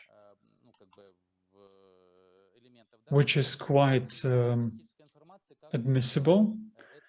And there's also the concept of genetic information. Like in Theory of Biotic Regulation, there are some similarities, there are some differences, and we can make an entirely new discourse. And my colleagues are ready to participate, but what I wanted to say is that the previous answer from Anastassia, it actually leads us to the following. You know, school curriculum does not explain us what wind is and how clouds are formed. But if you're honest, if I'm honest with you, and I'm a person with higher education, then the question is not that simple. I mean, the question why wind blows, because there are areas of different pressure, but how it is created. So if we do not take into account the theory of biotic regulation, then for me, it was always a big question. Anastassia, remember what you mentioned, the gradients of pressure? This is a wonderful work. And I remember that at a certain level, the gradient above forests, because of vaporization, and I'm speaking now, I'm referring to the theory of biotic vapor, because the theory of biotic regulation explains how it is created, and my colleagues, no physics can explain that fully. I'm an expert in this field, so let's talk about the fact that physical parameters are changed. So biota changes physics and also information, and it changes the environment, and you can see it in the cycles of water and the cycles of air masses.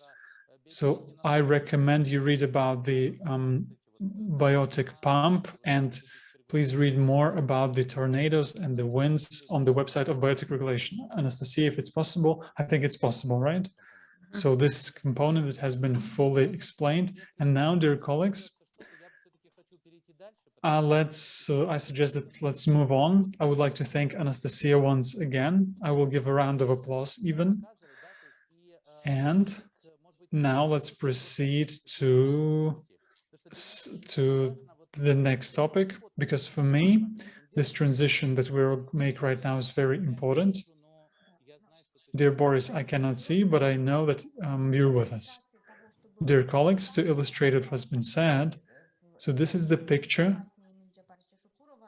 of Mr. Shakurov about the fact that sometimes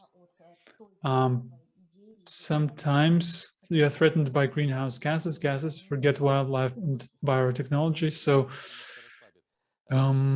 this shows us how we can be distracted from the real problems.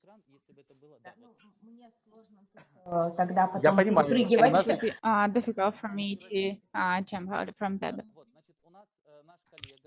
So our colleague, Boris Erk, he is the director of the regional office of the IUCN, that is natural production. We are one of the organizations members of these organizations. So we are really proud of them and we love them very much. And so Boris is a member of a very important conferences and so on. And very often we were discussing the issues related to the ecosystems, but right now, how I think maybe something will be changed. So I'm waiting for your story about importance of ecosystems. How do you see this? And in general, the world view of all those issues. So we are waiting for your speech because we planned to talk about that later on. So, Boris, I am sure. Can you hear me? Yes, and see you. Unimaginable good. Okay, thanks a lot. Yeah, Nice to see you, and yeah. Nice to see you. Yeah, thanks a lot for this invitation, and I have to say that you know that won't be that easy, you know, to speak after such an inspirational and motivating presentation. But never, yeah, certainly. So thanks a lot, Anastassia, for that. Well, I just you know, I think instead of preparing some slides and PowerPoint presentation, maybe just to shed a little bit light on what IUCN does in this changing times, I would say. What is our current the state of the art in terms of some standards and knowledge products. And I would also like to maybe just to reflect on some of the points being raised so far in the discussion. Well, I was invited to say something about the red list of ecosystems. I'm not an expert in the red list of ecosystems, and I'll be very happy to certainly to link up those who have interest in the red list of ecosystems. But maybe just to say that certainly that. On the heels, in a way, of the red list of species, I mean, so the results are not very encouraging. I mean, the data that we are receiving, but you know, the developing and rolling out such a respected and incredible methodology, globally accepted methodology to assess the state of species primarily on Earth, that IUCN also embarked on developing the red list of ecosystems, which functions along the same or similar lines. Of course, that species and ecosystems are different. Yeah, the idea is similar in that it tries to assess as many as possible ecosystems, and then to classify across a range of categories, from as the red list of species does, from a data deficient or least concern to all the way down to extinct. Yeah. So there has been quite some progress lately in doing red list of ecosystem assessments at national level. And also that recently there was published the first a global wide atlas of ecosystems. So this is sort of it's a first step a long way of mapping and documenting ecosystems and assessing their state. But there are other credible, of course, sources of information that help us understand what's the state of ecosystems and biodiversity, and they all speak to the same language in a way, in that we know that that nature is heavily degraded. I mean, lots of nature has already disappeared. So wetlands, like almost 90% of wetlands since 1970. And around 60% since the beginning of the last century. What concerns more, I would say, even is not just the trend. The trend is negative, we know that, but the scale of disappearance, degradation and disappearance of nature. Recent research shows that that actually more than 50% of wildlife has disappeared over the past 40 years. So it's within my lifespan. So what was nature out there when I was 5 years and what it is now, it's much different. You know, the nature of wildlife halved over those 50 years. So if this trend continues, then we are really in dire straits. Yeah, we know that.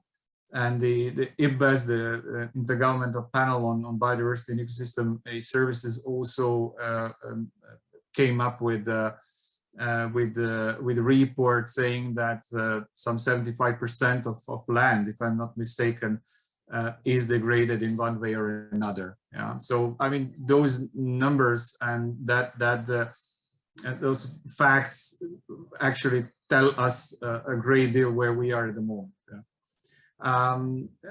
I was a very interesting presentation, Anastassia, on that research that went a little bit under the radar.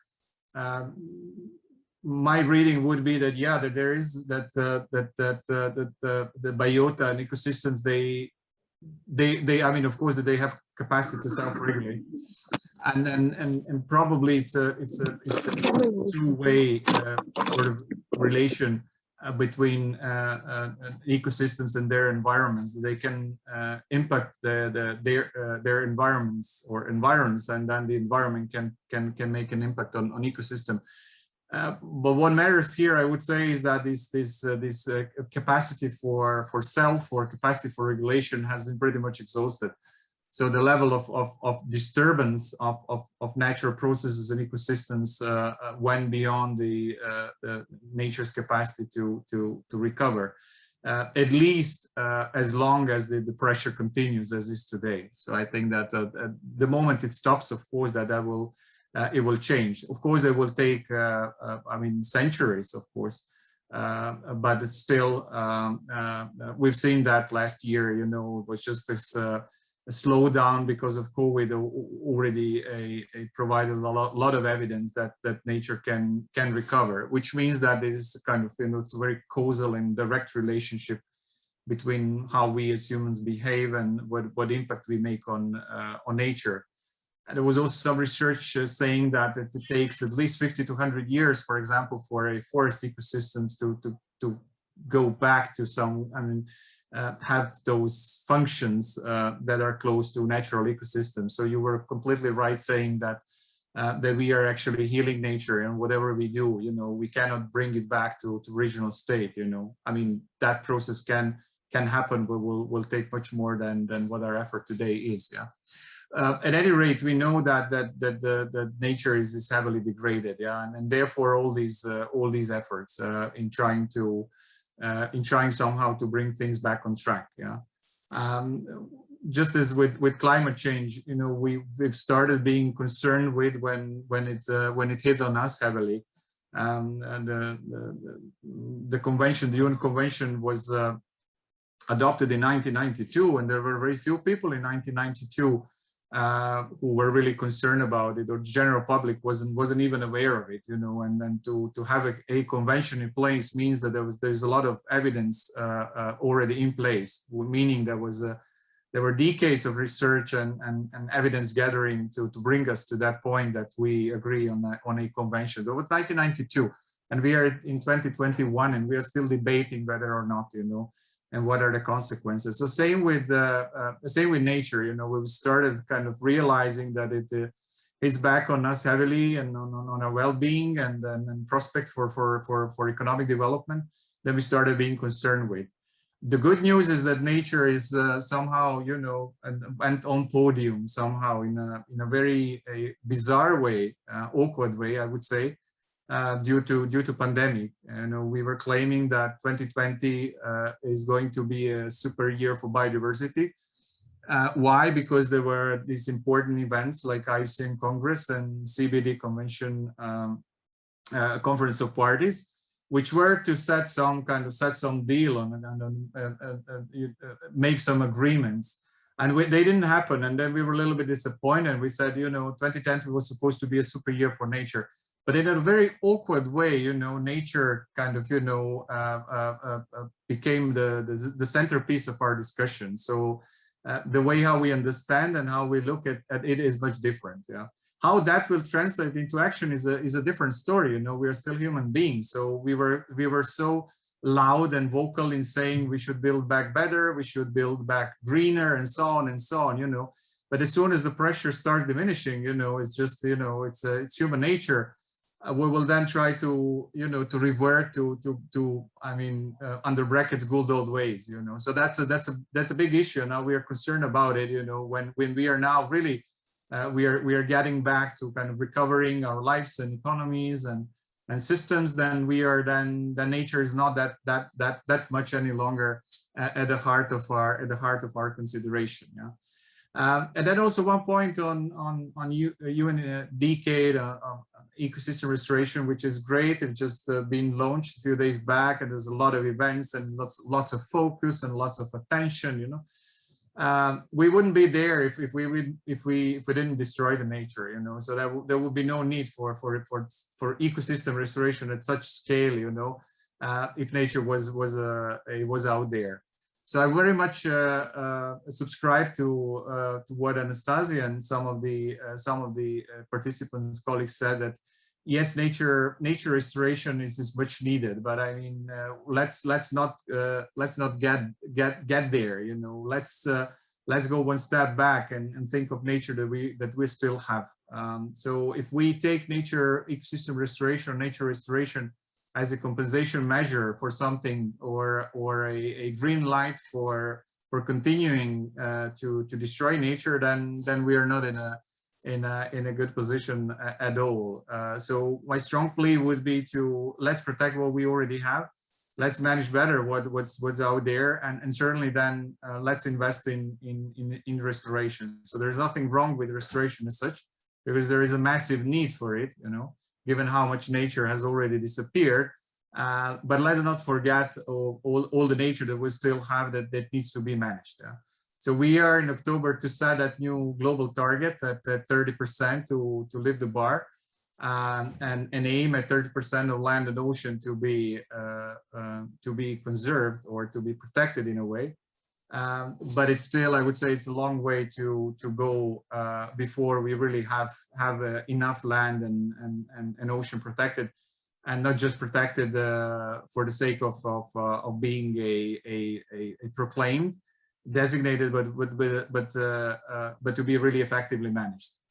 And of course, it's probably a little bit too short a time that we have today, and Vladimir, to reflect on the importance of ethics and value systems. So in that strive for expanding a conserved land, which I'm a protected area person, I'm nothing against it, but I mean really have to ensure that that people values and ethics and communities are not left behind. So there's a lot of challenges ahead of us, I would say, in this limited space and limited time that we will share. Thanks a lot.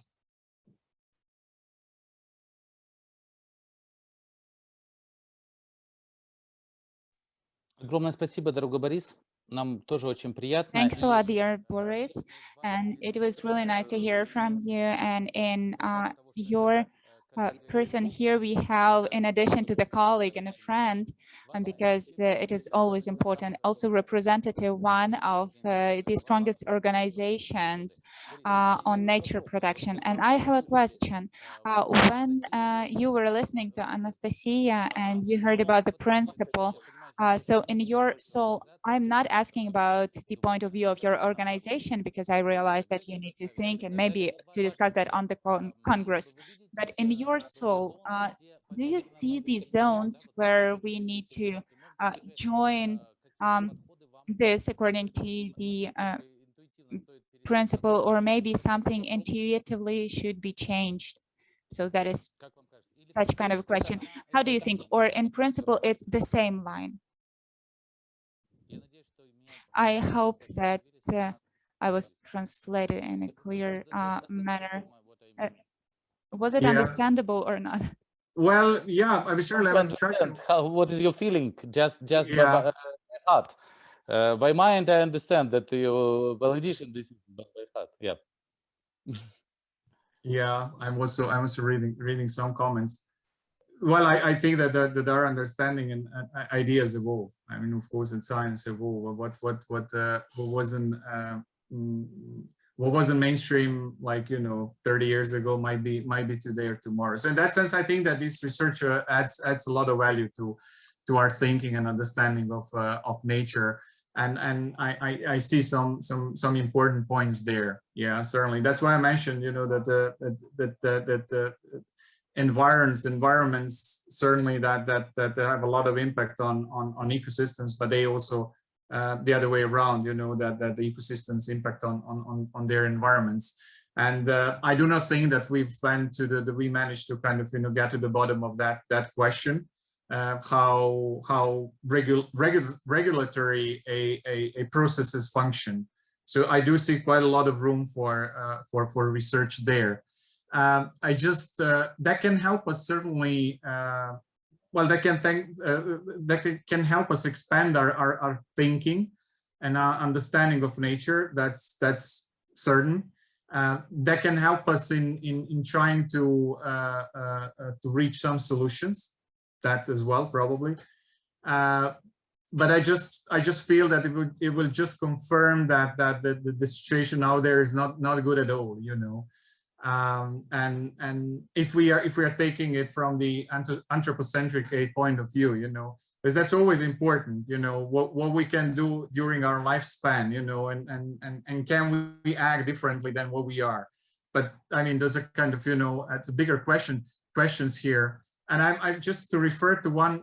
It's an interesting anecdote, and why I was in a training, as it's almost like 20 years back, on natural resource management, and that was one of the lecturers. He was a media person or something along those lines. So he entered the classroom, and then he said, I have no idea about nature. I don't care about nature, by the way. But I just kind of, I'm here to teach you a little bit and to have some kind of, entice some discussion about how you think. And then he started provoking us, saying like, so what's the biggest threat to nature? And then of course that we kind of, it took us 5 minutes to conclude that it's us basically, it's humans and our activities. And then he said, but why don't you then advocate for a sort of a nuclear war, kind of, atomic bomb explosion, think of, kind of eradicate people from planet, and then the nature will be back. And then we reacted, of course, we abruptly reacted. We say, no way, But I think that was a really good kind of, really kind of, to shake us up a little bit, to start changing a little bit the angle or the lenses through which we look at things, yeah. So I think that was a sort of was an interesting, a little bit provocative line of ideas, but really have to kind of get our house in order. What we would like to do, if we are to restore, just to kind of to build our own resilience and help us kind of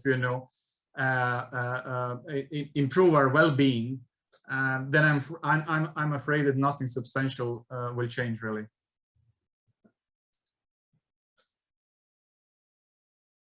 Спасибо огромное, да. Это, наверное, то, что я хотел услышать, Борис. Потому что на самом деле... Thank you very much. I guess that's what I wanted to hear, because it is much more important than our well-being. It's much more important than what we are doing. And when we are gaining some value framework, I would like maybe to have some discourse and to discuss it as well. Thank you very much, colleagues. And we have a question in the chat. So, yeah, I wanted to say, so about the disappearing animals in Russia and whether there is the position about the hunting the animals from the red list.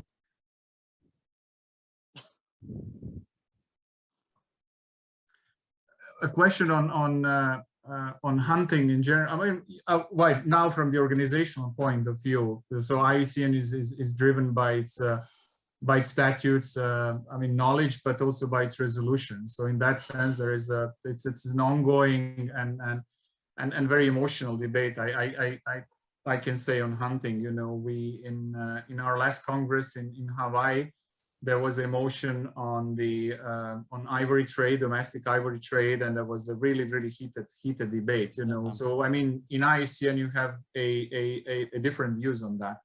But there are resolutions which say speak to a supporting sustainable hunting.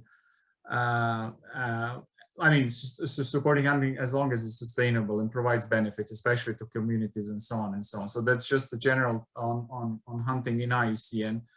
And then on red list, it really depends, you know, because red lists, the way how red lists are understood can also differ, you know, from a species being on a red list means that it's a threatened species, to red lists actually encompassing a wider array of species, you know, not just those that are threatened, because you have like 8 categories there, and some of the categories means that species are actually not threatened, you know, populations can grow.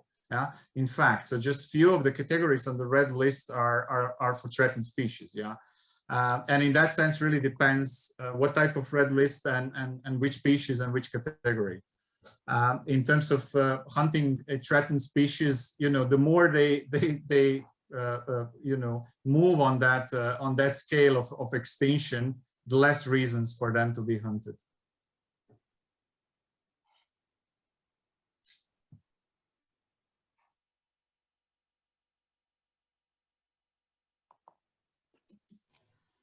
То есть таким образом, наверное, Арсений, вы тогда индивидуально сможете, наверное, с Борисом. So Arsenij, Boris, and you will probably be able to talk this, to discuss this issue on an individual level. I think this is a very important point. You know, this is a really actual topic, and we need to discuss also the political issues in specially organized spaces. But here, a very important thing is present. For example, how our teachers were saying, how do you look at the species in the red book? So if it's a predator, then probably for the ecosystem, this is an indicator. So those species in the red book, with certain exceptions, and we need to focus on the conditions, like all of this is indicative. It's a great indicator for the state of ecosystems, and I think we can have a discussion about that. So if this indicator, so it all depends here whether it's just an indicator or, for example, does it regulate the system? There are big cats, and these big cats, they provide the ecosystem with the opportunity to provide their biotic functions. So please pay attention to that. And in this case, we can reconsider it, because if they're gone, then there is no significant mechanism of biotic regulation, and then the equation is different, and then the benefit of the human being can be compared to the following. Like, for example, what is the benefit if we if the species was present and the species was not? So colleagues, maybe let's focus on that. But I think that let us move on. Now I would like to give the floor to the next speaker. I hope you don't mind.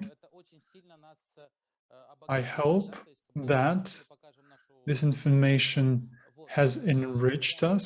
So Dr. Simone Lovera, Executive Director of the Global Forest Coalition, and I would like to say once again that, Simora, I'm happy to see you. I'm happy to see your image, because before that, I had heard of you a lot, and I only knew of your good deeds. So Simona will tell us more, and I hope that she will maybe comment more on her topic, and also this question about the red species list will be revealed as well. So now I would like to present Simone Lovera, please. The floor is yours. Simona, I see your avatar. Yes, Simone is here. Okay. Thank you very much. Can you hear me well? Yeah, very well. Yeah? Okay. So, yeah, thank you very much for inviting me to this very interesting event. I'm delighted to be here with so many known faces and, yeah, known people to be here at the call. I wish we could meet in person. Pleasure. We had actually, Peter Wicks and I had actually wanted to combine our presentations, if that is still fine. And the idea was actually that he would start with part of the presentation, I will then add to it, and he will make the final remarks. So if that is no problem with you, then I would actually be, Vladimir, then I would actually really like to invite him to first start with a small introduction to our joint presentation. And I can then follow up on that. Would that be possible? I hope. Да, пожалуйста, please. Simona, please. Welcome and yes. Yes, and, so Peter, do you want to start with the introduction? Yeah, let's Anya introduce him too. He is in what English? Да, Anya. Да. Покажет. Здорово. Special. Да, Peter. Hello, nice to see you too. Yes, but please. Да, пожалуйста, посмотрите на тоже экран, да, то есть Peter. So please look at the screen. Peter is the coordinator of CLARA, the international network CLARA, Climate, Land, Ambition and Rights, from the USA. So I'm quite happy to see you. And my colleagues are here, Simone and Peter. So if you have any comments, you're welcome. The floor is yours.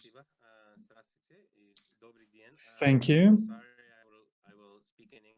Good afternoon. English. If I can share screen, I will show just a couple of slides.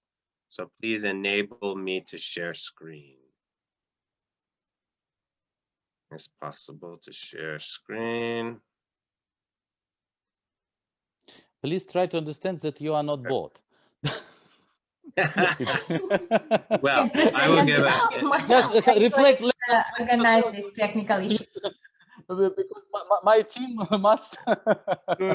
Yes, I understand. Our antivirus system, you see. Okay, very good. No, it's a joke for sure. Okay, can you see? Can you see my screens? Yes. Okay, very good. So I also have very much benefited from this discussion today. It is very refreshing to hear science which is addressed at the systems level. This tells me we have an audience today that not only loves nature, but is able to think about nature at from systems perspective.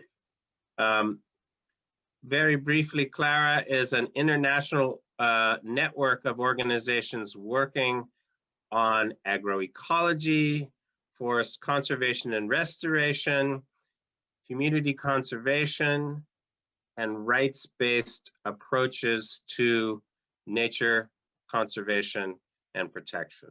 And Dr. Pazeshki, you asked how might scientists get involved more with advocacy groups? Well, Clara is an advocacy group that has a number of scientists working with us. And if the first part of the webinar looked at the scientific case for addressing biodiversity and climate change in an integrated manner, I will just say something about how that is being described in important international fora that are related to climate change. So let me start my little show here. Hopefully you can see it. Nature is acknowledged in the preamble to the Paris Agreement. I won't read this, but you can see it. It has a scientific element, it has a spiritual element, but because it's in the preamble, it's not an action item. It is meant to remind us of this important, but how to make this an operational approach, that's the big question. So nothing happened on this question of ecological integrity. Nothing happened within this Paris Agreement until very recently. The last COP, COP25, had something called Chile Madrid Time for Action. And paragraph 15 of that document, of the most recent negotiations, said this: address climate change and its impacts and the need to address biodiversity loss and climate change in an integrated manner. Now, this feels like a very soft statement given the importance of the topic and the great scientific work that's been done. But this is the point. We are just now at the international level within these conventions realizing and thinking about the connections between nature and climate change, whether it's in the biotic principle or other principles. It's new for it to operate at this level. Let's remind ourselves why nature matters for climate. We've had a good discussion about this, but the reason it matters for climate mitigation is ecosystems are below the carbon carrying capacity. We just had a very sophisticated discussion about this, so I won't say more. There's the possibility that ecosystems could remove between 100 and 150 gigatons of CO2 equivalent by the end of the century. That's the opportunity. It happens once, and we cannot afford to miss the opportunity. It must be in addition to complete decarbonization from fossil fuels, getting out of fossil fuels. But there is an argument, and this is what Simone will come to, that we should use nature to offset continued use of fossil fuels.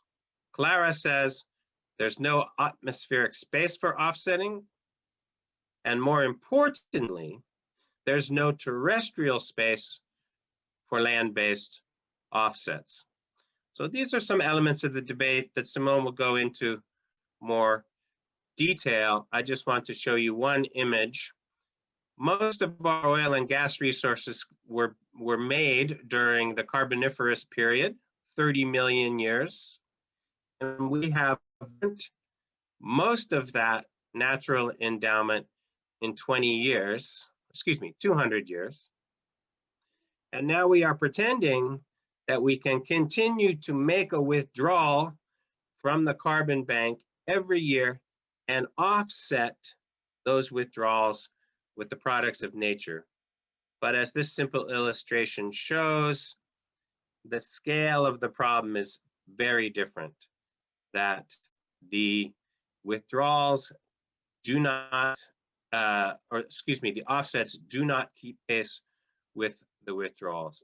So this is just a brief introduction. I think, Simone, maybe it's a good opportunity to shift to your comments, and then we'll come back with some ideas about how to move forward in this international setting in just a minute. So thank you for that. I'll stop sharing.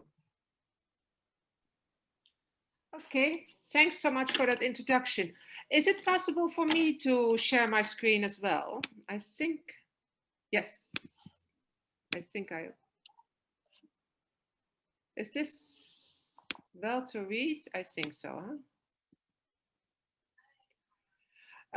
So I hope everybody can see the screen. I will put it on full. So yeah, I'll talk a little bit also about the same links, but particularly about some of the concerns we have about what we call false nature-based solutions, but also about some of the solutions that are real solutions, the real alternatives for it. Just very briefly, some of you know the Global Forest Coalition very well. You particularly know our chairperson very well, Anna Kirilenko, so I'm really happy to be in our webinar.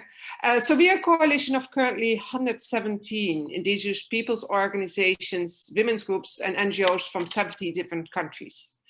And our mission is to advocate for the conservation and restoration of ecosystems through defending and promoting respect for the rights, territories, traditional knowledge, and sustainable livelihoods of the indigenous peoples, local communities, and women that coexist with them. So as a coalition, we very much believe in biodiversity conservation, forest conservation for and by people, that people can be living in harmony with forests. And we do this on the one hand by doing broad consultation with people on the ground, indigenous peoples, local communities. I mean, we've also had wonderful workshops in this respect in Kyrgyzstan itself and in Russia.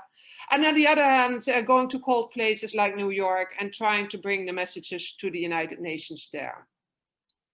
So one of the processes we are very much involved in, aside from the UNFCCC, which Peter will talk more about, is the Convention on Biodiversity. And there, at the moment, as I speak actually, very intense negotiations. And one of the key issues of the negotiations is a post-2020 Global Biodiversity Framework, the GBF.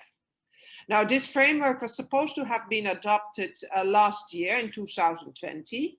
But due to COVID, all the conferences have been postponed. So they're still in process of negotiating it. And sadly, those negotiations all take place virtually. And we've already concluded that that will lead to highly inactable and probably also highly weak, very weak outcomes. And so we are really afraid that the global biodiversity framework they're currently negotiating will be an exceptionally weak one. A lot of countries cannot participate. The African countries have actually said that this whole process is just hopeless to them. I must say a lot of Central Asian countries also obviously have problems with participating. Bad timing for them as well. And observers, NGOs, academics, indigenous peoples, women's groups are not able to participate in an actable way either. And partly as a result, one of the things we fear is that there will be actually a serious regression in biodiversity policy. We do have a first strategic plan that was from 2010 to 2020. There were some very interesting targets in that. And we are very afraid those targets will end up a lot weaker in the second strategic plan. One clear example is that in the first strategic plan, there was a clear target on the actable management of both protected areas and what's called other effective area-based conservation measures. That includes indigenous territories, community conserved areas, but also private reserves. So there was a criteria that, you know, those areas had to be managed in an actable way. And in the latest drafts of the Global Biodiversity Framework, that actually has been lost. The other thing we're very concerned about is that there's a very strong anthropocentric approach in the current draft, very much looking just at benefits for people rather than benefits for nature and biodiversity. And nature-based solutions are one of the key issues around that. So there is a proposed target on the contribution of nature to climate change mitigation. But the big question is then, will this actually benefit biodiversity? And will nature-based solutions benefit biodiversity? Because both nature and solutions are not clearly defined in the draft. And the big question is, solutions for whom? Yeah. Wait, can I? Yeah. So these are the entities that will undoubtedly benefit from these solutions, particularly big oil companies like British Petrol and Shell that are now seeing their oil prices decline. They're seeing that they're being forced to an end of fossil fuels, and now they're massively turning into this nature-based solutions markets. So they're really predicting a lot of profits to be made in this nature-based solutions market. You might have heard that there's been a quite revolutionary court case in the Netherlands that was won by Friends of the Earth Netherlands and a lot of other plaintiffs, including me actually, individually, that forced Shell now to cut its emissions with 45%. In a decade. But sadly, the decision by the judge against the advice of Friends of the Earth Netherlands and co actually allowed Shell to offset its emissions. So this will undoubtedly give a massive boost again for the global carbon emissions market. France Total is already investing 100 million in nature-based solutions, and British Petrol just put 5 million, but they're actually expecting to make some $1 billion US dollar from that in the coming years. And one of the biggest sectors that's totally investing into these forced carbon offsets and nature-based solutions nowadays is the aviation sector, which has very little other options to actually cut its emissions. So they're now all over the world selling certificates to travelers, saying that it's perfectly okay to cause emissions as long as you plant some trees. Now, this is sadly not the case. So we are calling sometimes nature-based solution the new REDD+, and REDD+ is standing for reducing emissions for deforestation and forest degradation. And just like REDD+, it sounds very innocent. Of course, this is something we all want. We want to reduce deforestation and forest degradation, and we want solutions, and if they are based on nature, what's wrong with that? But the big problem is that the kind of system that is inherent to the REDD+, that was developed for REDD+, will undoubtedly form the basis for nature-based solutions. Because at the end of the year, in the climate change negotiations, actually, they're gonna try to make an agreement on carbon offset markets. And that agreement will have to frame around REDD+, because REDD+ is already there. So they cannot ignore everything that has been developed in that. Now, one of the big problems with REDD+ is that everything that actually previous speakers have been elaborated about these very complicated relationships between forests and other ecosystems and biodiversity in general, between forest and the climate, that is not just a matter of carbon emissions, but it's also a matter of all kinds of other influences that ecosystems have on the climate. That is totally ignored in REDD+. REDD+ is just counting emissions of carbon. What's also totally ignored are the right biodiversity and gendered socioeconomic values of biodiversity. They work with flawed baselines, basically pretending that the normal business as usual situation would be that you would cut all forests in the world. And then as soon as a country or an entity decides not to do that, they're supposed to be paid for that. That's, of course, a very dubious ethical basis for an international policy. It's very complicated to calculate all the carbon. The cost can actually be up to 70% of the project. And that is mainly going to consultancies. And because forest lands are now suddenly so valuable, there's a huge risk that they're being grabbed by actors that will, like a Shell, that will try to profit from them. It's also sometimes just a matter of shifting emissions from one side to another. And if you then look where the money for all these nature-based solutions is supposed to come from, the sad thing is that there are international agreements that it's actually donor governments that should put up the money, especially the EU and the US and other OECD countries, but they have failed to do so. And they're now all the time pointing at the private sector to become the biggest source of funding. But for the private sector, you know, the most attractive projects will be commercially attractive projects they can actually also make a profit with. And that actually boils down to tree plantations. So by far the most commercially attractive nature-based solutions are monoculture tree plantations, because the nice thing about such tree plantations for the company is you can not only, you know, plant a lot of trees, but and thus sequester carbon, so you get money from the carbon offset, but on top of that you can also sell the wood and make an extra profit on top of it. So for example, in the country I'm normally based, Paraguay, we have already seen a massive expansion of monoculture tree plantations. They're combining it then with things like a pulp plant that will make extra money. Tree plantations often claim that they will bring a lot of social and ecological benefits.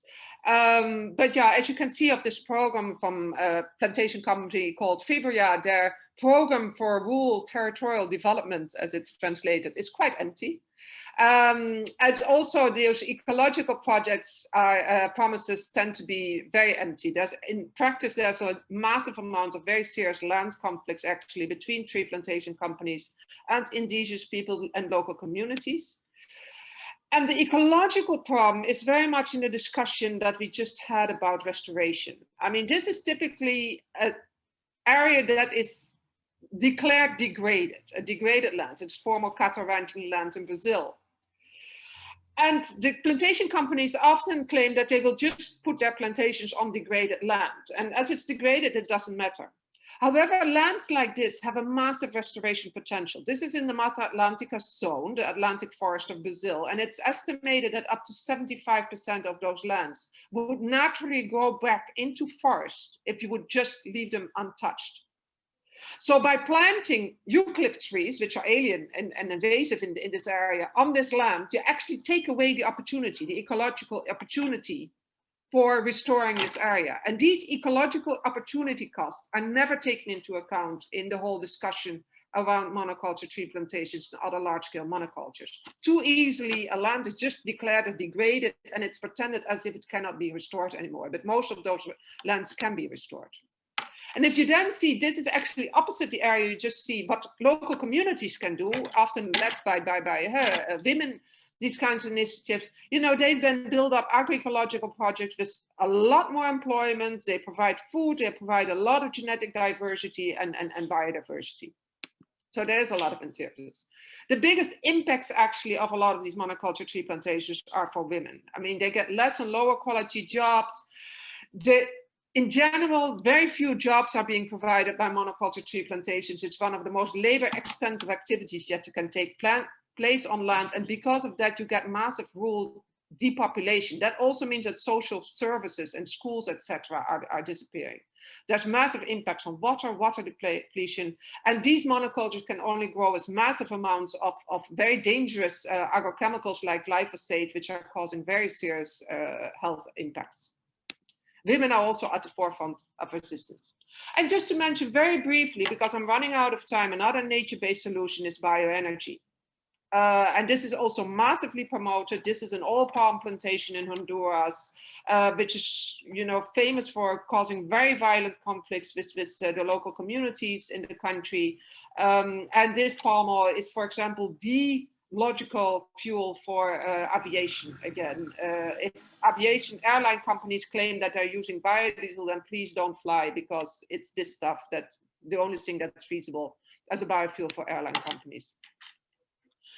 Happily, these risks are actually recognized by the IPCC report on land use. So the Intergovernmental Panel on Climate Change 2 years ago brought out a landmark report on the relationship between land use and climate change.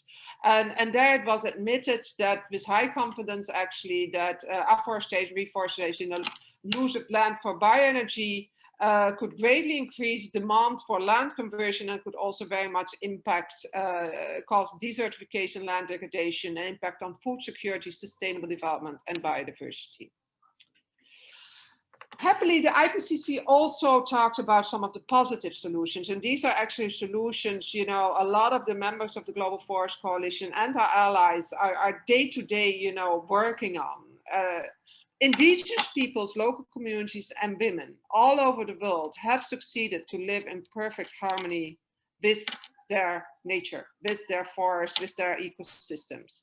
And this is actually something I want to highlight also a little bit, you know, after the debate just now, because if you talk about natural ecosystems, I do think it's very important to recognize that most natural ecosystems are influenced by human beings.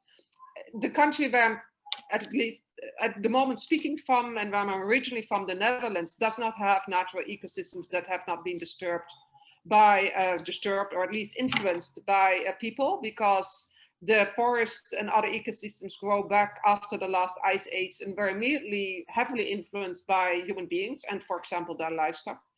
So everything that's considered nature in the Netherlands is something that's a product of the interaction of human beings and biodiversity. And it was actually only since the invention of capitalism that nature in the 17th century, and please note that was a Dutch invention originally, that actually nature has seriously begun to decline. You know, it's the exploitation of nature, it's the market-oriented exploitation that is really causing a massive degradation of nature, and not the kind of living in harmony that a lot of local communities have done. They're very inspiring examples of community conservation initiatives all over the world. We did a large project on that. Women often play a key role in this, and happily this is also recognized by the IPCC.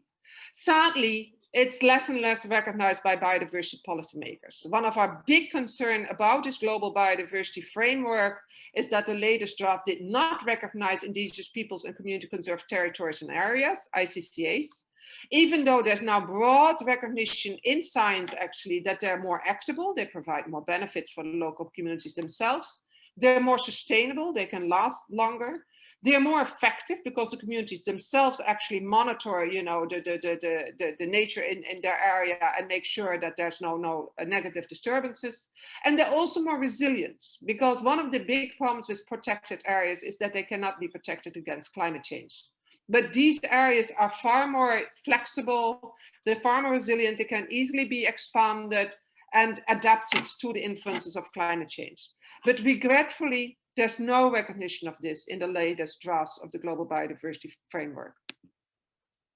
And then lastly, I come to one more big solution, because there's a lot of solutions, but dietary choices are actually recognized by the IPCC as a very big factor in addressing land use change causing a climate change.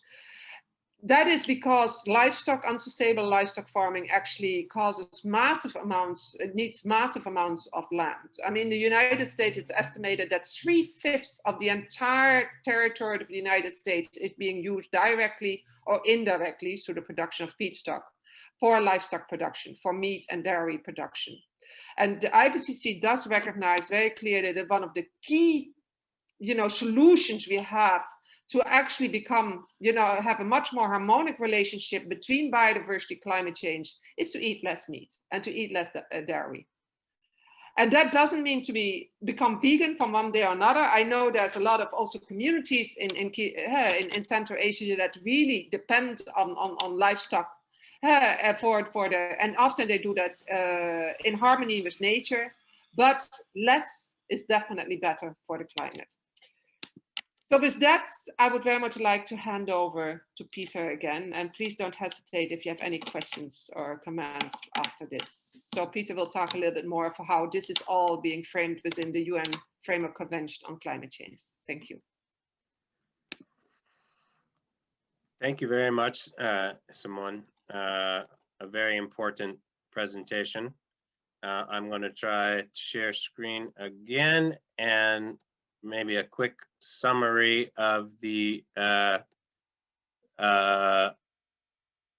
issues that Simone was addressing. Can you see my slide? Please nod if you can. Thank you, Simone. So what is the business as usual? We are hearing about the net zero commitment This is the idea that the amount of carbon we emit in the atmosphere can be captured in natural ecosystems, and the imbalance, as shown previously, is very high. Carbon markets are promoted as the solution. We are very skeptical about the use of carbon markets. When we hear this term nature-based solutions, we think, oh, good. But as Simone has just described, nature-based solutions are really being promoted as a market solution, and the use of offsets, which I believe translates as uglerodnaya kompensatsiya, yeah? When we hear about climate finance, there are many types of climate finance that don't rely on the markets, but right now the emphasis in the negotiations is to create new market mechanisms. And finally, we're hearing this term removals. It means the removal of carbon dioxide from the atmosphere, but there are also a number of geoengineering solutions that rely on removals. So we tried to show in one picture what Simone and I are talking about, not market-based solutions, but true nature-based solutions. And to get to true nature-based solutions, we must reject carbon offsets, biodiversity offsets, plantation forestry, biomass burning, and monocultures. And if we work together, this is possible. Okay, so what are some of the outcomes that we might get from the climate talks? In terms of scientific and technical outputs, we might see a joint work program on biodiversity and climate. This is an important step. And actually later this week, we will see the release of a significant paper from IPBES and IPCC, which are the main global scientific bodies working on biodiversity and climate respectively. So it is an important step at the international level. But of course, there are good regional agreements and initiatives, including the one which we have heard about today, and we will hear more during the discussion from Bulat. And then, of course, there are the nationally determined contributions operating at the nation-state level. This is your nationally determined contribution to addressing climate change. Very few of these nationally determined contributions today make the link between biodiversity conservation and climate mitigation and adaptation. So it's possible for everyone on this call to get more involved. I'm trying to show, let's see, why is my computer not taking the next step for me? Okay, sorry, I need to move on to there we go. So we have made a website in English called peoplesndc.org. I encourage you to take a look at it. For many of you, this information will feel very simple, but we think that the approach used in People's NDC makes the point about climate and biodiversity links very clearly. So those are sort of the outputs on the science side, on technical, on getting to agreements. But there's also the possibility for funds to be nature-based outcomes. And one would be through the non-market mechanisms. We'll talk about this in just a moment. Another possibility is more civil society work.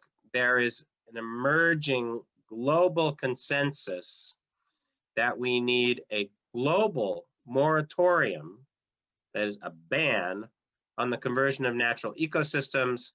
And I was very excited to join this webinar because this is also an expression of this moratorium idea, and it needs attention from all of us. And then, as Simone has described, we believe action against both carbon and biodiversity offset programs is necessary. So very quickly, in terms of non-market activities, we've talked about NBS. I want to point out that the main financial mechanism of the climate agreement, that is the main financial mechanism of the UNFCCC, which is called the Green Climate Fund, rejects the idea of nature-based solutions in its land and forest sector guidance. Instead, it proposes a three-step approach to funding non-market activities, and that is protection of ecosystems. Second is restoration, and Anastassia and others have talked about this, protection, restoration, and then third on the list, and only third, would be sustainable management of forests with agroecological approaches. So this gets us away from nature-based solutions language, which is really market-based solutions, and gets us back to the question of what are the ecological priorities?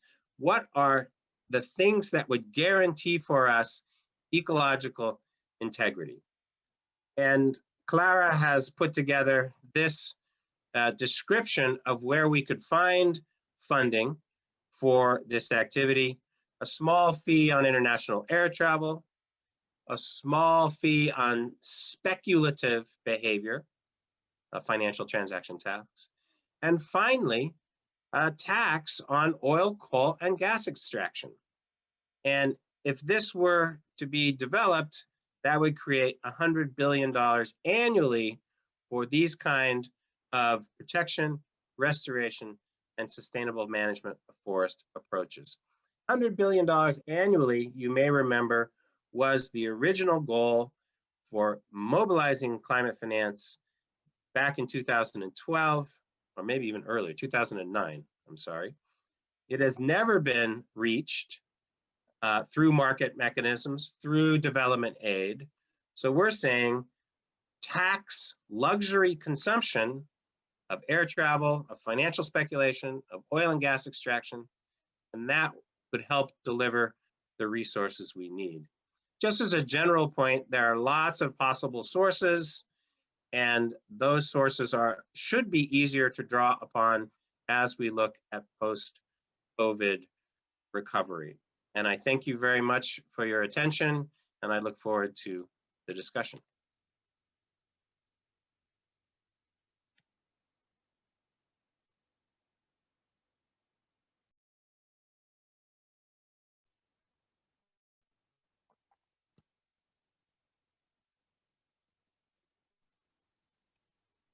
Коллеги, меня слышно? По-моему, даже немножко Dear видно. colleagues, can you hear me? I think you can even see me now better. Yes? Большое спасибо. Thank you so much. Симона, вот Thank you, абсолютно Peter and Simona. Your presentations are truly inspiring. Множественное число, наверное, да? То есть как бы So both of your presentations, and it was the right thing that you were together. You looked really well together. And secondly, you know, I had this feeling, and I just want to share it. Probably we designed this conference quite well, because at the beginning we had this high academic research, and in the second half we had practical part and meanings. And I think this transition from the first part to the second part was quite smooth. This is what I wanted to say. Another thing that I wanted to mention, Simone and Peter, I wanted to comment on 2 points. I don't know, I was listening it into Russian. So Simone, a question to you. I know that we share views on many ecological issues. We are members of the Global Coalition. And I know I represented things very well, but we also have similar interests when it comes to social dynamics, and it was really wonderful. And so in Russian, there is the theory of molecular changes, something was not clear. This is something we should do.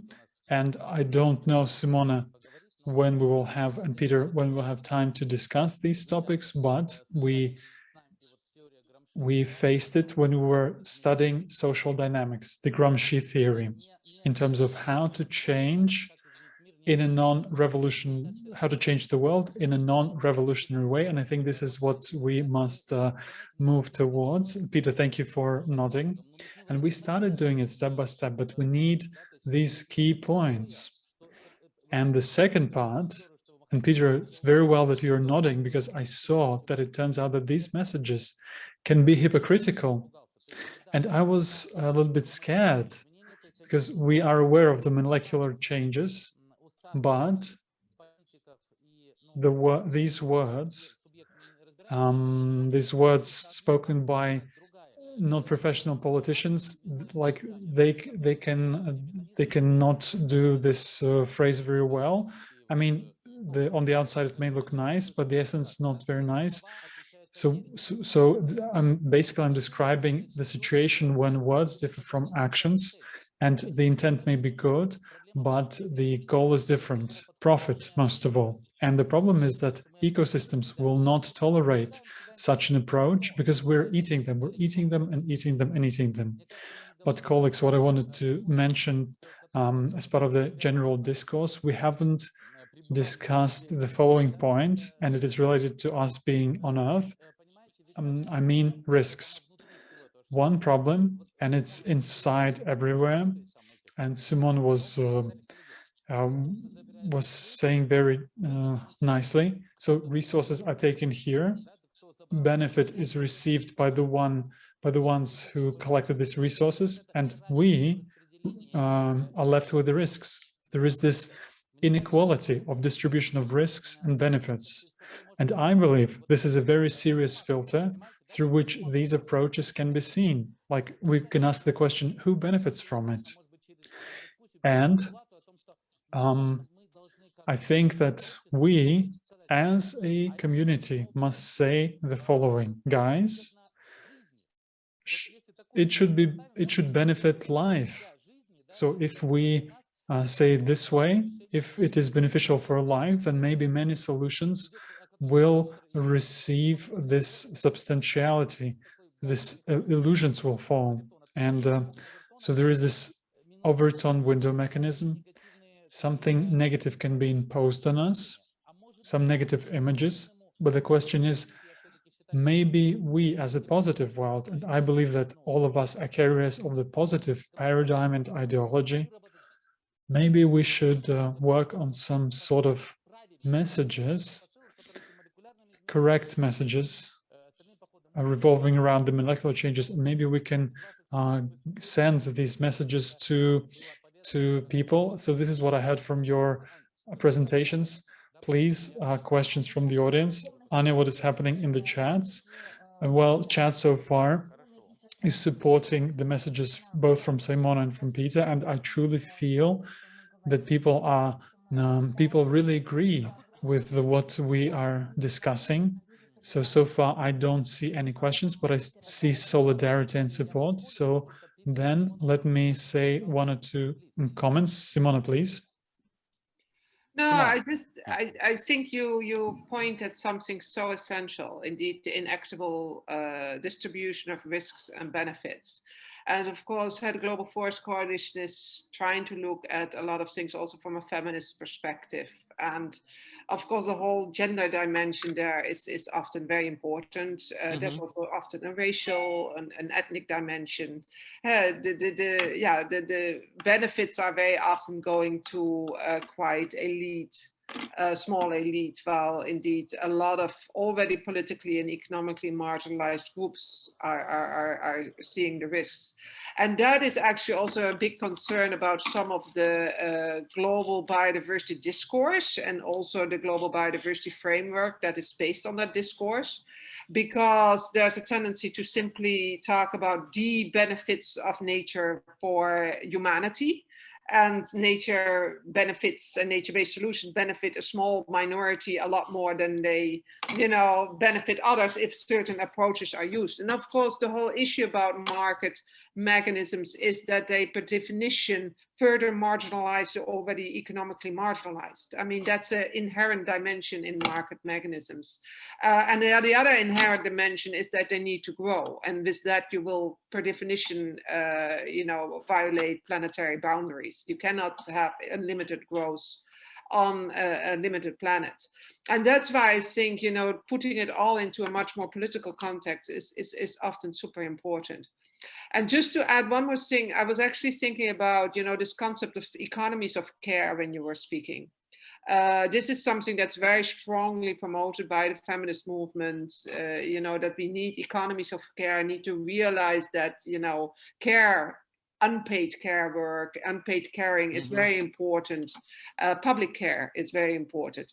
And actually very practically in the community conservation resilience assessment, which we also have performed in Kyrgyzstan and Russia, one of the big outcomes was that for a lot of communities, it is possible to live very much in harmony with nature.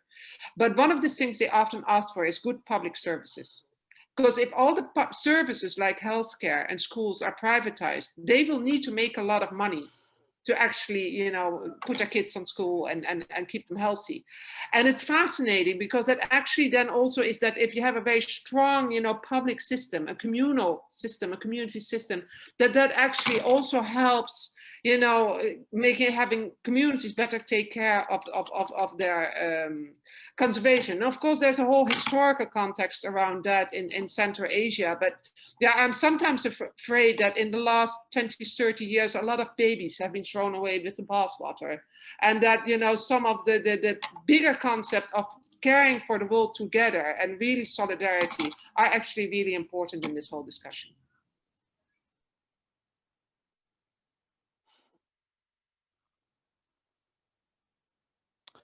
Спасибо огромное, коллеги. Thank you so much, dear colleagues. Another thing, Simone, has resonated with me.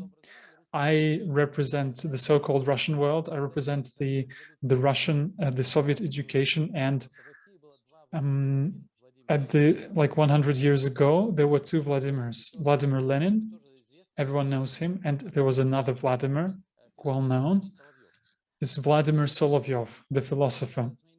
And despite the different last names, I mean, we're in a social world right now.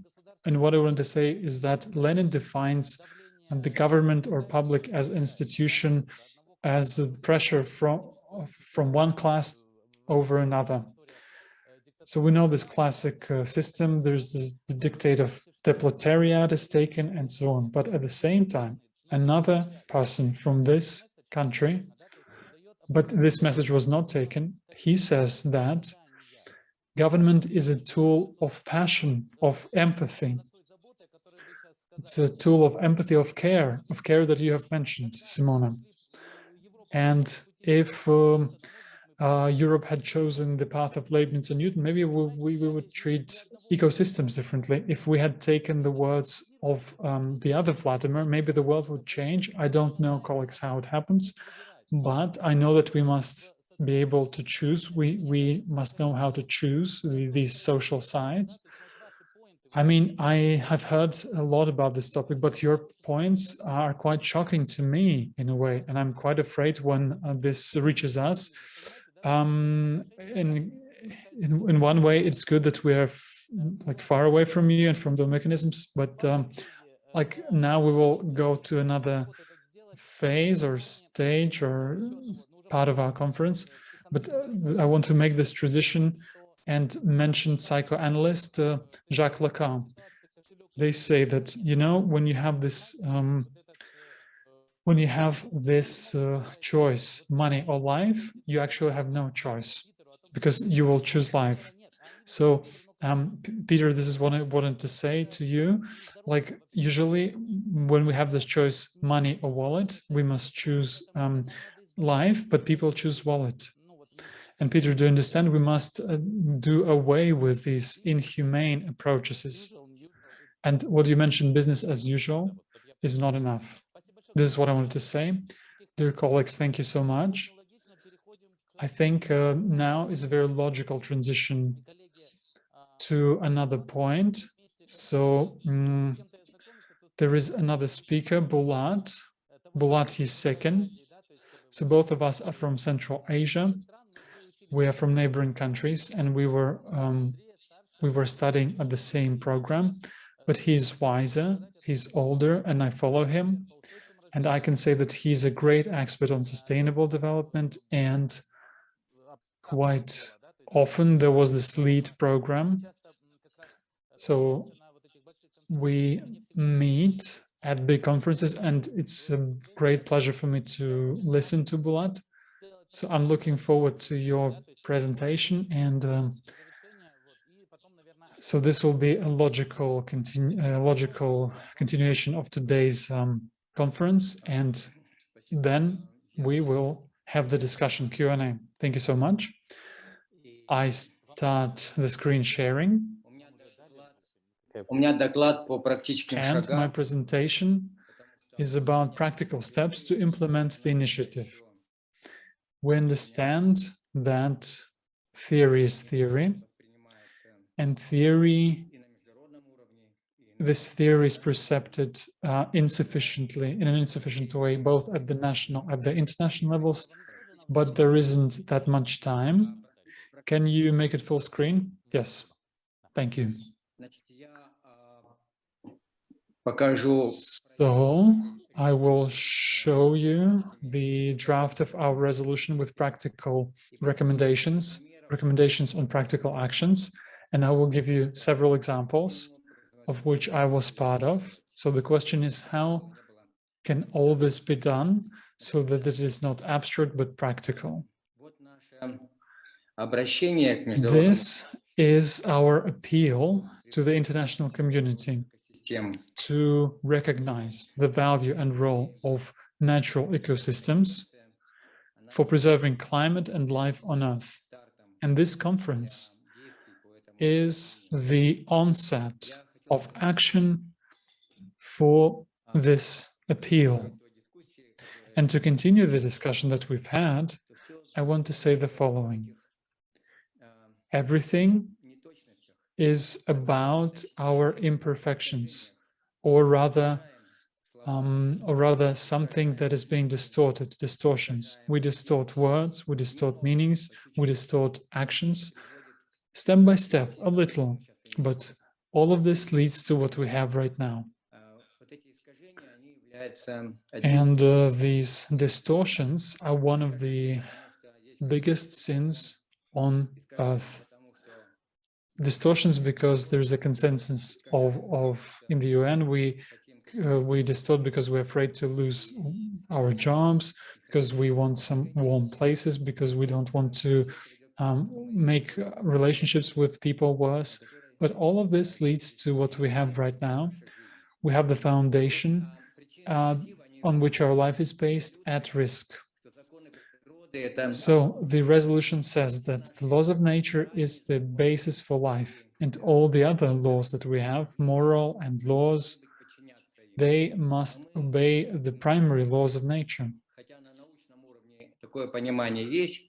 And there is this understanding at the scientific level, but there is no understanding at the political level, because everyone understands, everyone believes that it's political aims that is the most important thing. Business, GDP and other things are more important. This is what everyone believes, which is why this environmental laws and programs of most countries, including Russia and Kazakhstan, they still do not take these issues into account. And if you look at the agenda of like ministries of ecology, they have communal or utilities and industrial problems as their most important issues, such as garbage and pollution, but not preserving the ecological basis of life for Earth. And also, even at the international level, even like there is more effort on climate change and biodiversity, still there is no understanding of critical state and the meaning of natural ecosystems. Everything is important, everything plays an important role, but unclear recommendations and unclear actions follow all of these distortions and unclarity. So the reasons of the initiative are the following. The present models of business, production and consumption, trade and industry are based on resource approach. Even if you take UNAID programs, everything is divided into resources, water, land, and so on. And this indicator means that we do not have a holistic approach, but our actions are about getting resources from the planet. And the theory of biotic regulation, which is the foundation for this appeal, says the following. There is a clear difference between the untouched territories and natural ecosystems. So artificial forests, they do not play that important role. I mean, artificial forests, they play recreational role and others, but still they do not play that role which the natural ecosystems play. And the person is unaware of the algorithms of how these natural ecosystems work fully. I mean, we can make a car, and even if we, if we place the car parts near each other, it doesn't mean that the car will work. So also forest policies do not take into account the climate regulating function of ecosystems. And everywhere on different discussions, I hear about profit from forests, for tourism and others. So there are no climate regulating functions. And according to the estimates of the international organizations in Kazakhstan, these climate regulation functions are 2 or 3 times or even more expensive than all the services that are related to forest policy. So this category must be outlined very clearly at different levels so that we can divide industrial forests from, separate them from climate regulating forests. And ex-Soviet countries have specially secured territories. Now they're losing their status as compared to the Soviet Union times. And sometimes land can be taken from national parks, tourism is allowed, skiing activities are allowed, and so on. In other words, business today is being very active, and it is lobbying changes in the legislation in order to receive the lucrative pie in these territories, of these territories. And one of the most important points is that local people, local community are not given the right to manage these systems. So these days, corporations, governments, and others manage these territories, and they make some economic agenda and programs, but people themselves are deprived of controlling and management of the systems. But at the same time, these people are the custodians of ecosystems. When we are talking about the reports of the UN and others, we are talking clearly that we are losing our biodiversity and the basis that are the models of global warming and the basis of those losses. And nowadays, till now, we don't have the connection of people and the environment to protect the resources. So there is a need in revolution of the understanding so that people would be sustainable in front of this, and they would be able to make decisions. This is a very popular slide. Here we see how the population went about the allowed borders, the planetary borders. And here is a huge threat. I would show just the photo 50 years ago. It's the fish from the Ural Sea, but later on there was scientific proof that it is necessary to have water for watering. So we isolated that basin, and as of today, we have such a desert on that place, and its area equals Switzerland, and the toxic toxic waste, and we need to reduce the deaths, and we have new challenges nowadays. So for today, McKinsey, not today, like 10 years ago, calculated that till 2030, only half of the water demand will be available in Kazakhstan because of different reasons, including because of the climate change and other problems. So we are saying that initiatives is our target, and it's something that has to protect such regions like the basin of the Ural Sea, where there are dozens of millions of people, and now they are ecological disabled, so to say.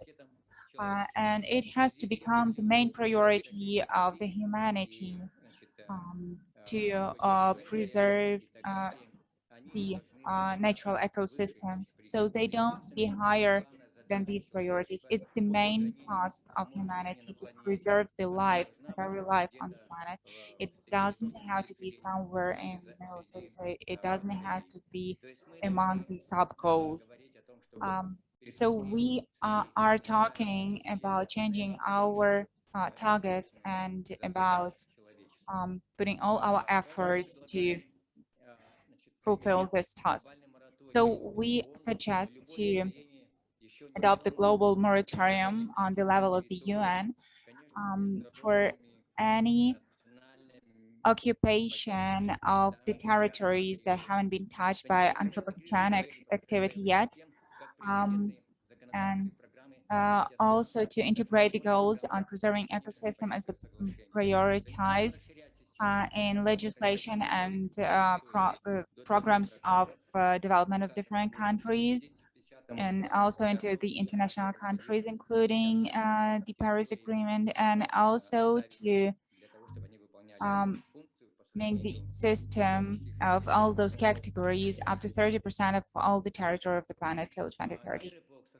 As for the measures on preserving ecosystems, is to look at national, sectoral, and territorial programs of development and to substitute the resource management to the basin and ecosystemic with the priority of the goals of preservation of ecosystems and the status of the basin management, roles of local communities and population.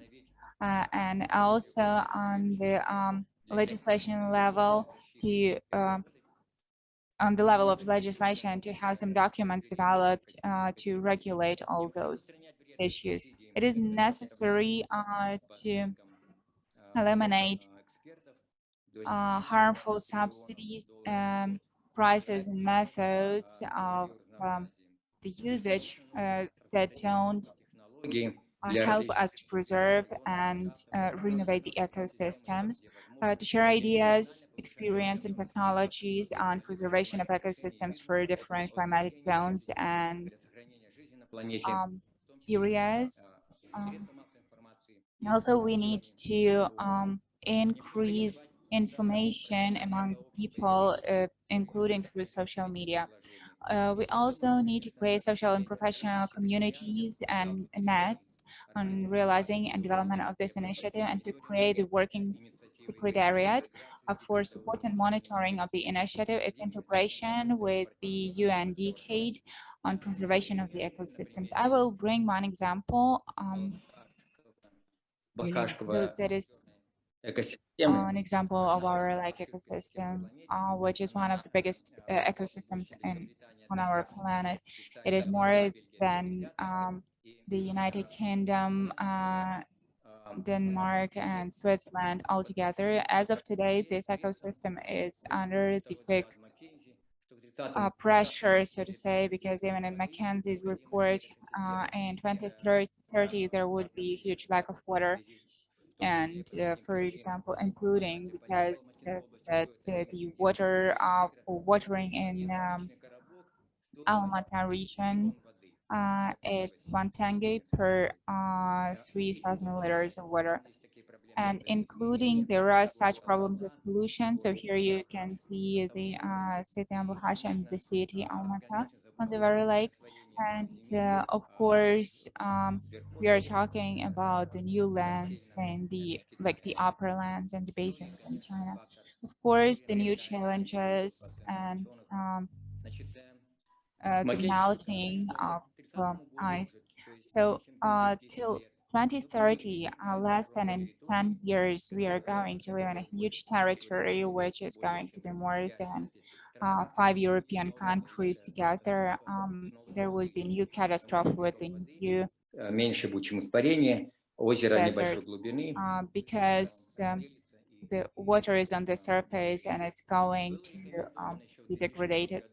It was recommended in 2006 to adopt national plan on preservation of the lake ecosystem of the Balkhash Lake, and we have the some target issues for that plan, and that is the level which would be now lower than 341 meter, and it's the indicator that will help the sustainable economic activity in the whole basin.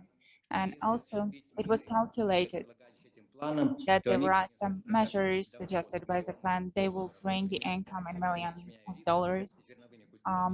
For example, if we are going to talk about if we are going to substitute rice, for example, by other agriculture, so with a higher value and lower consumption of water, it would bring much income. And also the indicators of the plan were calculated.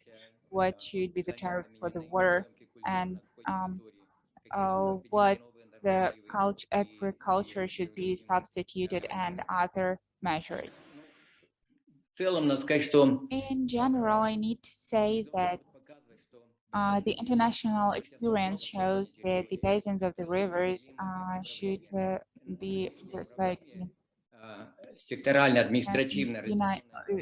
be united, and according to the administrative and political borders, it is on the way of preservation of ecosystems, because in such manner it is impossible to see the lake or hatch.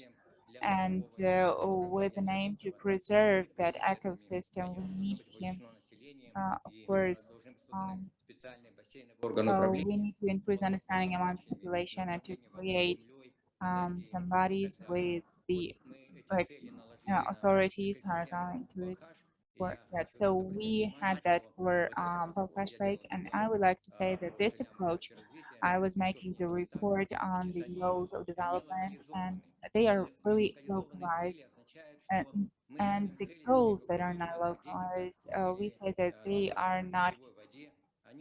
So, for example, the goal such as access to the water to drink, they are too general, and the interconnection among them is really complicated. And when we are looking at the ecosystem in general, then it has a really qualitative and quantitative, qualitatively and quantitatively efficient numbers, so that we need to have more energy, less water, and some other parameters. So we need to localize these moments for the proper ecosystem, and only then it is understandable and can be implemented. So here we can see in what points. So for example, this kind of a tiger, Iransky tiger, he is, we are working on their preservation, and we need to understand what is the basis. So of course, the main goal in yellow color is preservation of the lake itself, which is the guarantee and the regulator of the whole ecological activity in that area, more than 1,000 rivers, streams, and others, because without the lake, all that ecosystem will disappear in a instantaneous time. Also, the changes I've been talking about, such as the water and agreement with China and transfer to green economy.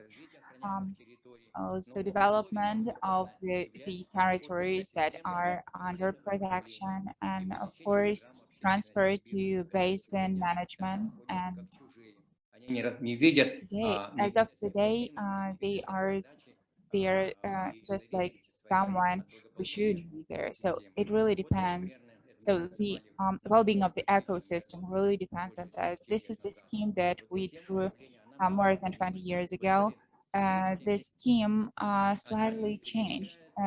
These arrows, they are coming from one ministry to another one, but still the approach and the ruling, the administration and managing, there is no united approach. So it's impossible to preserve the lake and the ecosystem. So the main condition for realization of that plan is to transfer to go to the basin management and realization of all those programs. And the next stage, I guess I will need to talk about that in details because we were talking that we need to create a basin social corporation. So the two principles, the basin principle of integrated use of resources, and the principle of social basin corporation. So people should own this territory. They should take responsibility for the future, for the development. And the main difference of social corporation is that this idea is directed to the achievement of the social aim, and it is more preferable than achieving some economical goals. So we need to stop businesses who are becoming more and more rich at the cost of natural resources. So that would help to change the behavior of the population, which now doesn't pay enough attention to the issue of the lake, and it leads to the realization of the programs on the basis of the development of the basin program on the basis of the rights for management and responsibility for the future development of the territory. So it also includes the well-being of those people who live there, and it eliminates the sectoral conflict, and it helps to resolve other types of conflicts because it is the common goal. And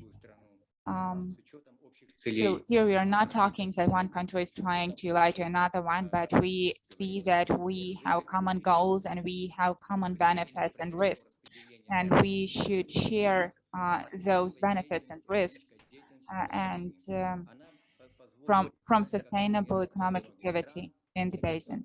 So it is in the Tennessee basin management in the USA and management by of other basins. It allows to change the activity which is harmful, and also it helps to support the activity of preservation of ecosystems. And at the same time, this management should substitute in the future today's state management. Just as a conclusion, for preservation of natural ecosystems, really important measures are necessary. First of all, it's moratorium for the further destroying, transfer to ecosystemic management. And the key condition for changes is to create this social basin corporation, also involving population as the owners. So such a scheme, such a program, it requires amendment of many existing programs on the state level, on the local level, and on the global level, of course, including some climate processes and including conventions that are becoming more and more weak every year. And taking into account all the other activity. We are hoping for our international partners. We are hoping for the society. We have hopes for the education, but we need to start implementing this plan in the nearest time. Thank you. Огромное спасибо, Bulat. Thank you very much, Bulat. Colleagues, I guess that it is the time of the discussion, but we want to, I really hope, yeah, I agree that it's a wonderful presentation, and I would like to say that the fish that Bulat chose at the end was golden, I mean, the goldfish, because yeah, that is what I mean, that it costs just like gold. I think that one very important moment we didn't touch in the presentation, I heard that in 2020,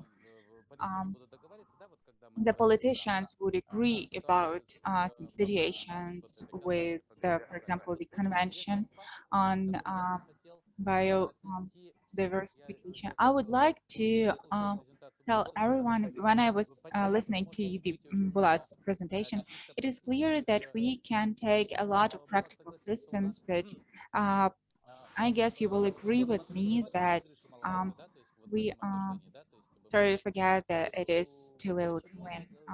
Why speaking about that? It seemed to me that in addition to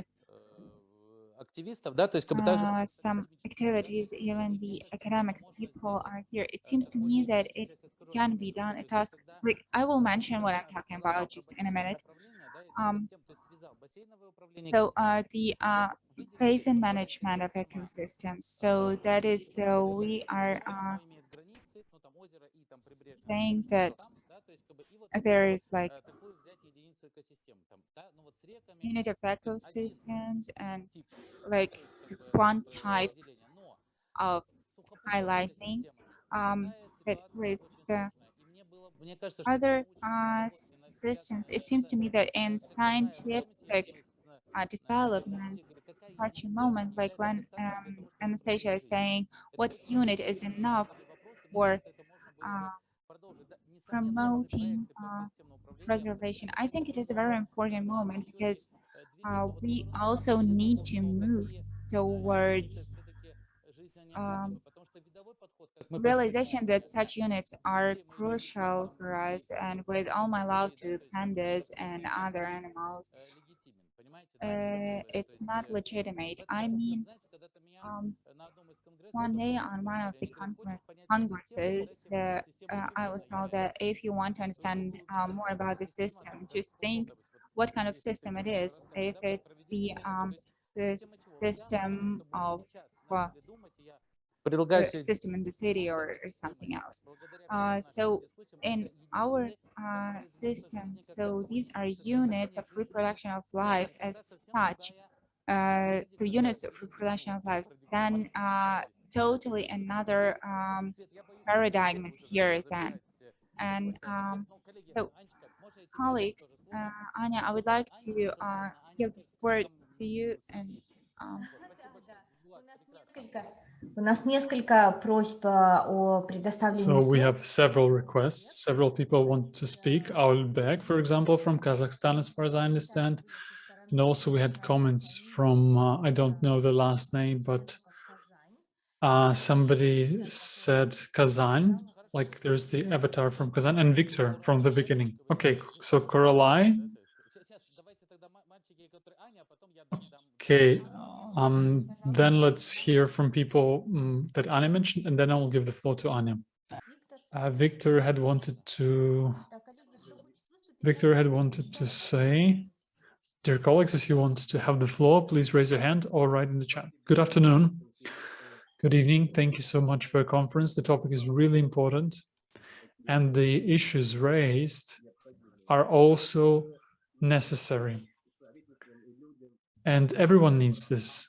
The governments and people need to deal with these questions. Can you hear me? Yes, we can hear you. We can hear you.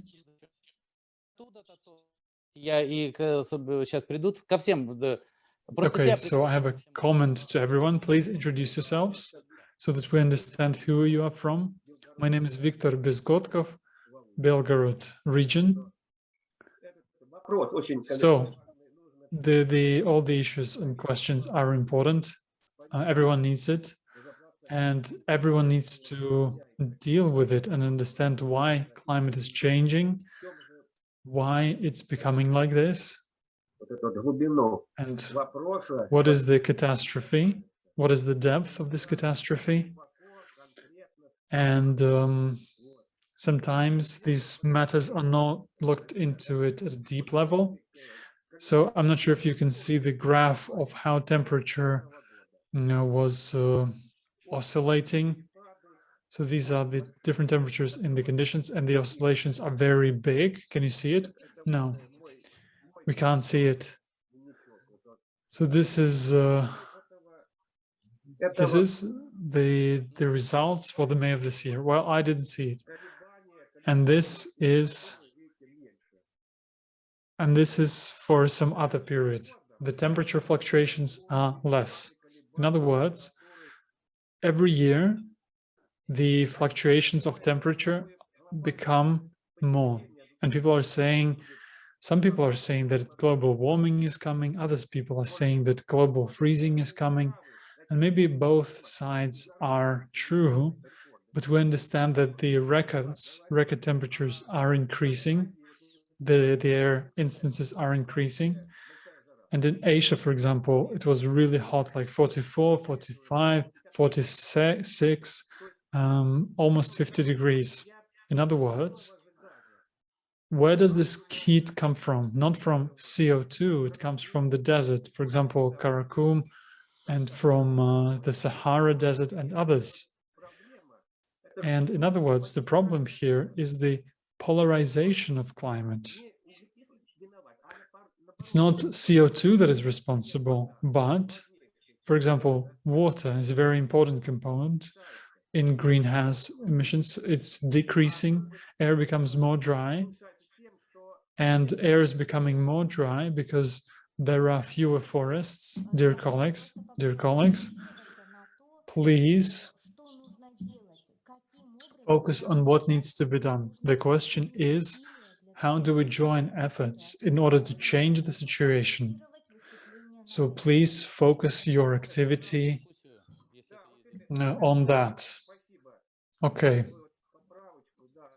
Yes, thank you for this clarification. So what must be done is deforestation must stop. But what we have right now in cities and in Ukraine and Kazakhstan, like we see all these deforestation processes taking place, and we must stop the burning of land when deserts appear. For example, they cut everything a lot. Yes, okay, thank you. We understand the problem. But what are the recommendations? And please share them in the chat. Thank you so much. The next speaker is from Kazan. Maybe let's focus on it in a different stage, because the problem, as we understand it, is closely related to what Anastassia said and to what our teachers were teaching us. The problem is not that it's a dynamic system. We mustn't focus on the fact that things are getting colder and things are getting hotter. Anastassia, do you remember these the jars? It's a system of equilibrium, because when we think through the model of balance, then things look differently. But the problem is that we have distorted the system that makes things balance, which is why we have this range of temperatures, and things are not stable. Things are very hot at one place and they're very cold at another place. So what we are moving towards is we are preserving the natural ecosystems, and I'm happy that these messages are here, but people are still just starting to have them. They are present in the discourse, but it's very interesting. You see, thank you so much. Let's focus on the next comment, and we have Kuralai and Ugo. Well, also make some comments. Yes, we have Kazan right now. Yes, yes, hello. Please introduce yourselves, dear colleagues. Hello, dear colleagues. Mkhachov Sergey Germanovich, Kazan, Tatarstan, Russia. I would like to draw attention to the following. Problems start to get solved when there is an economic basis for it. And how do we see ecosystems? We can speak about ecosystems as services. Let's take any company or factory. It has recycling facilities. So this is one of the main functions, and nobody is allowed there, like tourists and things like that, to these recycling and recycling facilities. But before that, some other things take place, which is why society must have new economic assessments that say that for society in general and for every factory, wildlife is the main production foundation for cleaning and recycling waste, because artificial systems do not clean systems till the very end. They only natural systems clean everything till the end. So the question is, how do we deliver this message to economists so that they can develop this kind of approach? Thank you. This is really true, because really, climate, like chemistry, does not clean everything till the end. We learn from the nature. Yeah, we just try to repeat nature, and we must also see wildlife as a technological element in the biosphere and biosphere approach. It's a good approach, but probably Bobulov is the only one who's responsible for that, who can deal with that. Probably we must have a separate economic discourse on that. Okay, thank you so much, Koralai. Yes, what I wanted to say, please say a few words about yourself. We know each other. Yes, we've known each other for a long time. It's true. And I'm happy that you look well. I've been working in this area for 40 years already. And as of now, I'm the head of the Institute of Ecology. This is an NGO. An independent research institute. So when we were made independent, then I invited all the scientists who work with the ground, with the earth, and who look at ecosystems at a deep level. So I wanted to thank all of you for organizing this conference. And I also wanted to say that you mentioned two Vladimirs, and actually it is the human approach that matters. Actually, sometimes when I deliver speeches, I notice that the human being is one of the elements of harmony. So we can take both the flora and fauna, and there is this synergy and biodiversity preserving, restoration of degraded lands, and so on. And if we must take the human being into this equation, otherwise life will not be preserved. We are one of these elements of this ecosystem, so we must live according to that. Mulat did a very nice presentation in Kazakhstan, and this is one of the most serious issues that we've had. Why? Because Kazakhstan is, and I will be frank with you, Kazakhstan is a platform for food safety of the whole planet, not just Central Asia or Kazakhstan. Why? Because this problem that was discussed in the presentation is not the problem of Kazakhstan only, it's the problem of our whole planet, because these sandstorms and this sand from the sandstorms is found from in the Antarctica and in the North Pole. And as Bulat said, the most painful issue is to preserve the Balkhash Lake.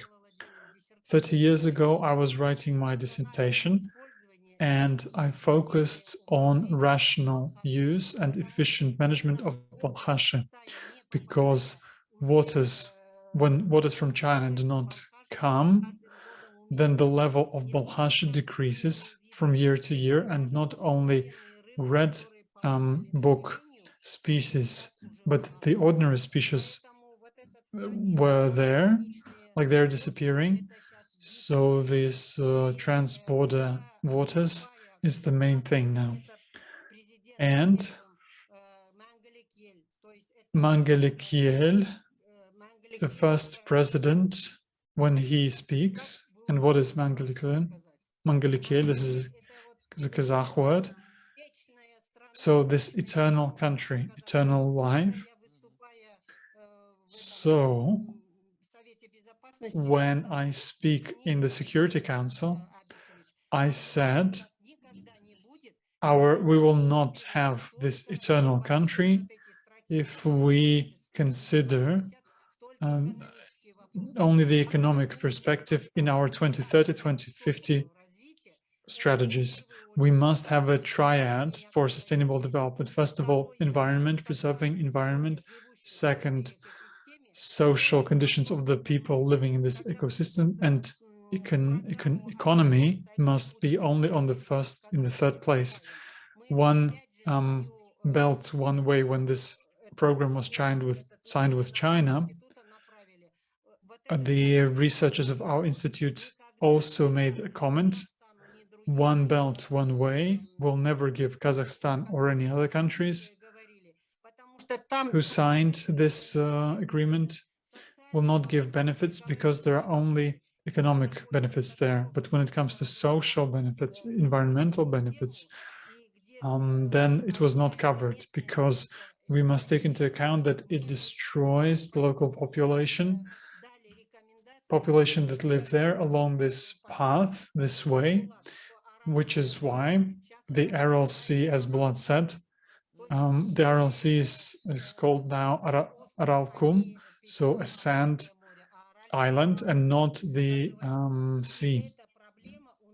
And we have this problem, and now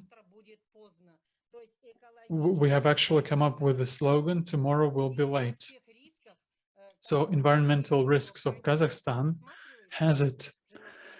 And our researchers mentioned that things are taken separately, but we say that we must look at it from the perspective of the holistic approach as an ecosystem. Only then we will preserve life and we will have prosperity. And even in spite of that, humanity right now faces the results of the pandemic. So in the next dozen of years, we are going to have the change of our climate, and also we need not to forget about the growing inequity of the citizens who are living over there. In when the economy will be renewed after that, so we need to highlight the role of the ecological environment in our life. So all the international conventions, the change of the climate and preservation of biodiversity, we need not to look at that all separately. We need to look at that in the whole. Only then we can achieve the things that please stick to the time limits. And therefore, I offer not only to our government, when now we have like 30 years, and with me and Bulat were creating the center, we were talking that we should not look at that from the point of view of different countries, but we should look at that from the point of view of Central Asia, because the borders, we don't have that, it's only territorial borders. So let us together realize that natural resources can come to an end, and let us start respect our nature. Let us start realize the necessity and renewal, and we should understand that we are really connected, like our well-being is really connected to the nature, and not only the government is responsible, not only state authorities and politicians, scientists and specialists are responsible. It's the responsibility of each person. So when we are talking about work with population, with women and so on, the responsibility belongs to each one of us, and we should have the harmonic relationship with the environment for us and the following Попросить вас вот этот текст тоже. okay, could you please send also the text to our secretariat, because in this way or another, we will also need that. Thank you very much, colleagues. And I say that we started having a talk about theory of biotic regulation and so on. So now it's a perfect place to probably discuss this moment. Yeah, I would like to thank you that it was really organized in a timely manner, and even if we are going to come to some kind of decision or some kind of a protocol, so we can show that to our governments. Yeah, perfect. Thank you. You know, I would like to give a short comment because I really like to listen to all these moments, and it is really important. I started to go into the theory of holographic space, because when we are talking about each other, we have the same problems, because our government is supposing that the economic priorities is just development and sustainable development. They took away the ecological part. So it's like the same program, the same scheme. And Peter is saying about that. So like, guys, when we have this economic thing right here, then we start having different priorities. So colleagues, what I would like to mention is that we have this problem formulated, but probably we don't quite understand the way out of the problem. And the way out is that we understand like what we need to focus our attention on, and especially about the developers. And Svet also feels that and understands that. Why I'm saying that we feel that, because it is really difficult to separate the beliefs and the faith and everything, because maybe so you are having this like context. I would really like to do it. So thank you very much. We are really waiting for your materials, because it is always pleasant to listen to you. I'm really glad because of that. Yes. So it would be really beneficial for us not just to talk about that, but also to have some kind of result. For example, right now we are going to have this report on the desert, and then we are going to have this neural balance of land degradation, and we are talking about restoration of land to the previous level, and to preserve that on that level, not to make it worse further on, but at least to help the local population to preserving this natural wealth, to give some social stabilization in such manner. Yes, Svet? I will try to. Just like always, everybody's waiting for me for the answer what we are going to do. Yeah, of course, but you also knew that it would happen. Yes, so after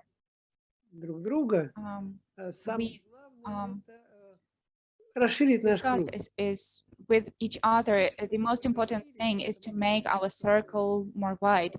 And everything that we felt, that we discussed, and everything that is written underneath, so to say, it is necessary to bring it to the biggest number of, let us start with those people who are thinking the same way as we do, because the key point would be like following, not the following stage, but to gain the new people in our team, so to say, because there's too little people on Earth right now who are having the wild nature in their mind. In the condition of all those crises and the group of aspirants of forester in 1972 decided that in 2020 it would be the edge of growth, and this crisis we won't pass because all the previous 50 years we've been living just like business as usual. So we just lived as we lived. So okay, the crisis should come, and it came. So also the epidemic crisis was added here, and it was because we came too deep into the nature. So we came there without invitation, so to say, like when you come without an invitation to somebody's family, when nobody invited you. So it's the same with nature. The biosphere is the host and we are the guests. It is well known. And this ideology till present moment, so let us say so, there is not a lot of people who are feeling and understanding that. So the first step that we have to do is to tell to all the people, or at least to all the people who are thinking the same, this new information that probably was new for a lot of participants today. So first of all about that, and secondly to start really rough word because I cannot think about something, just start finding or to start attracting people, so to say. So the value, the nature from the big N and biosphere of the capital letter, they are our saviors in all those crises. And we need to help them as soon as possible. Again, a really powerful word is like, according to human nature, we should help them. Because otherwise, like, we cannot do everything on the basis of revenues and incomes, because it would be really sad. And each one of us probably remembers the curves from the table of growth, but only by means of creating a new civilization. Because the further we go from the hill, the harder it would be to come back to the top. Thank you very much. I would like just to mention, thank you very much, but I would also like to mention that in the company that you name, the Edge of Growth and the club, also had the PTA, and it was said that there are human qualities. So do I understand you correctly that you are bringing us back to the values and qualities, right? The hard place, honestly speaking, because we are saying that consumption won in some way. Everything we are talking here about, I understand here the meaning of the education, the meaning of enlightenment, but when we got prepared to the action, he said, like, colleagues, I would like to share in that very place because it's his. He says that we need to make the language as a preservation of people, but you understand that the mass culture won. So taking that into account, we're not going to mass culture. So we need to find the bridge between the mass culture and those things we are doing, it's a huge issue, it's a huge question. I don't see Hugo, but it would have been a really great discussion in the club. Even a big and vast community of people we took nothing with that, because in our institutes, universities, we are listening to that, but we cannot say that it's a situation where we take some actions, where we adopt decisions, because we are discussing that over and over, and we are not building something, constructing something till the end. I would speak more roughly if we are talking on that language. You offer to create the bridge between the dinosaurs and the mammals who came together with them to that crisis. So would they have some kind of discussion or not, like dinosaurs and mice? Well, my friend wrote that people will survive, but not all people will survive. So it's one of my favorite works, and I'm reading that over and over. I'm giving that to my students, and not a compliment. It's a scary text that, yeah, people will survive, but again, as Strugatsky's wrote, that the humanity will be separated to those who survived and not, and those who would survive, but because of some peculiarities that are not clear. Yeah, a small element, not optimism, not of optimism, I say, but something good, because when we are saying that those people won't survive and those will survive, we are trying to find the negative element that they will die. I think that the change will be that they won't be born. Yeah, I think that this is what will be done by the virus. Yeah, it's okay. I understand. I heard that already. Yeah, the virus will also change some. Yeah, you are talking more globally. Yeah, I'm. First of all, it's because of the urbanization, because of biological reasons. It is just reducing the number of people who are born. Just the people are seeing each other more often, and it slows down the process of giving birth to children. So it's only one of the factors, like one child in a family, like naturally, without like communistic and Chinese things and authoritarian things. Just as simple as that, just like that. So I think that the transition from the point of view of demography will happen through the reducing of giving birth to children. I will not enumerate different factors in here because that would take a lot of time. From the systematic point of view, and here we are talking about, if we are talking on the economic language, then in words it is already happening. It's the change of the content of the capital and the resource.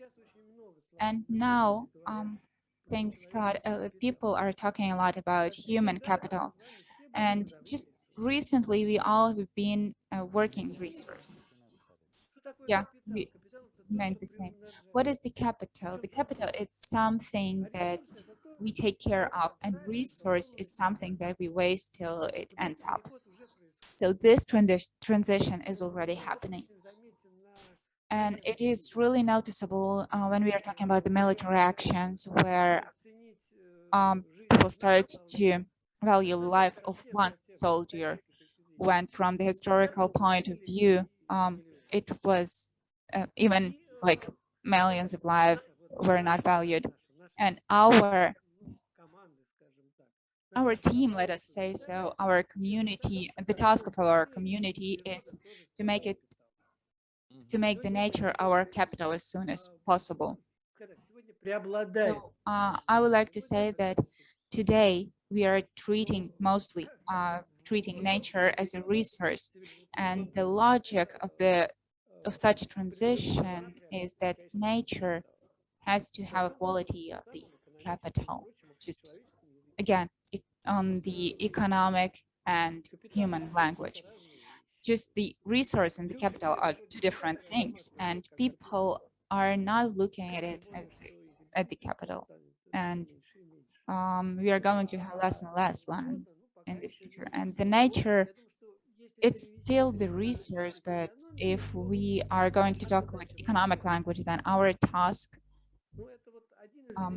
is to address this issue. It's one of the many things that we need to do. The other thing is whether we should talk the economic language or probably we need some new language. The new language would be very difficult to implement it into the society, and just as it used to be said earlier, to the broad public. So we need to talk to the public in a simple language. If we are going to introduce new words, then people won't hear us. Yeah, I agree, but we need to think about the new sense. Yeah, so we need to think about this, colleagues. Yes, I just gave you an example that people, like, if the person is just a resource for working and the person as a capital, it's two different things, different issues. Yeah, I am sorry, Svetlana, I guess that is what Peter was telling about in his presentation, the one about one academic conversation, we are speaking some different things. So colleagues, thank you very much. I just realized that now we got all tired, and we had a very interesting space. I think we need to agree not to lose this understanding, and the thing, probably we need to organize something else. We don't need to do anything. We don't need money. We just need the human will, and of course the electricity would be beneficial, and also the translators who are going to leave in a moment. So yeah, we need to end up, and Dmitry Nikolaevich told me that I don't know, probably we can end up with this cartoon, or we can send it to you, because maybe let us send it to you, colleagues. So maybe we need to start talking on the language, like where Anna is trying to ask about languages, to go to languages of the right thinking. I don't know whether we are doing that correct. So maybe we will look up the cartoon, or so if there is some kind of a song, Peter, if you have a song like a good song, a circle of life, maybe we are going to watch it in English. Yeah, we will watch it. Ладно, показывай. Maybe late, okay. На английском, на русском бросят в чат. И сделай на полную эту. So we will send it to the chat in English and Russian. For our country is riverine fluteland forests. According to a famous Central Asian scientist, Professor Shukyarov, Kyrgyz yurts owe their comfort and reliability largely to the lake and riverside fluteland forests, which for centuries have been providing material for wooden light and strong core. The spirit of Tugay accompanied a Kyrgyz at the arrival in this world to the departure into the other. Houses and premises for cattle were built. Wood from fluteland forest was also used.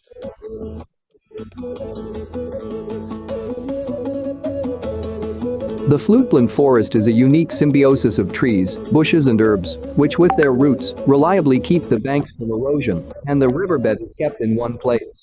Where streams and rivers along the banks are covered with dense thickets of trees and shrubs, the rivers are fuller, springs and streams are often found.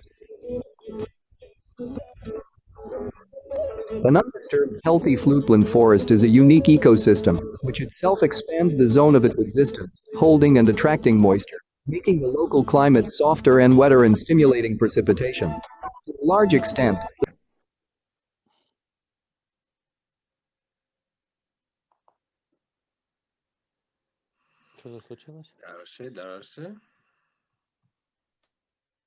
The frequency and severity of fires, droughts, floods, as well as destructive winds are largely provoked by forest cover disturbance.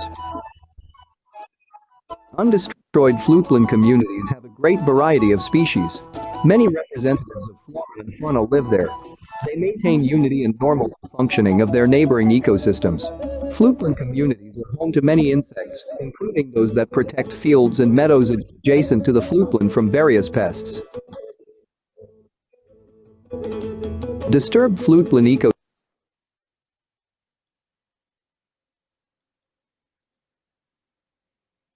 ecosystem cannot keep destructive power of mountain river, prevent frequency and scale of damage from floods and mudflows. Besides, such ecosystem reduces moisture level, leads to drainage of river surroundings by means of underground flow drainage.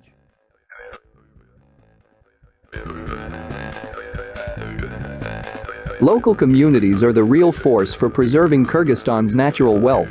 Often, the positioning of residents. Коллеги, уже мы посмотрим его. Dear colleagues, let's probably watch it later. Или он продолжает. Without regard to natural restrictions. The right and effective strategy is to preserve riparian forests so that they themselves continue to do useful work for people. Caring for the conservation and restoration of wildlife should be one of the key tasks of local authorities. Kyrgyzstan's undisturbed floodplains preserve and purify water, create microclimate, and ensure the well-being of agricultural areas around the rivers.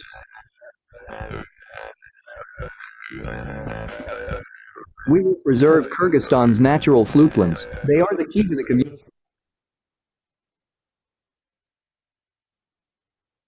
community's well-being.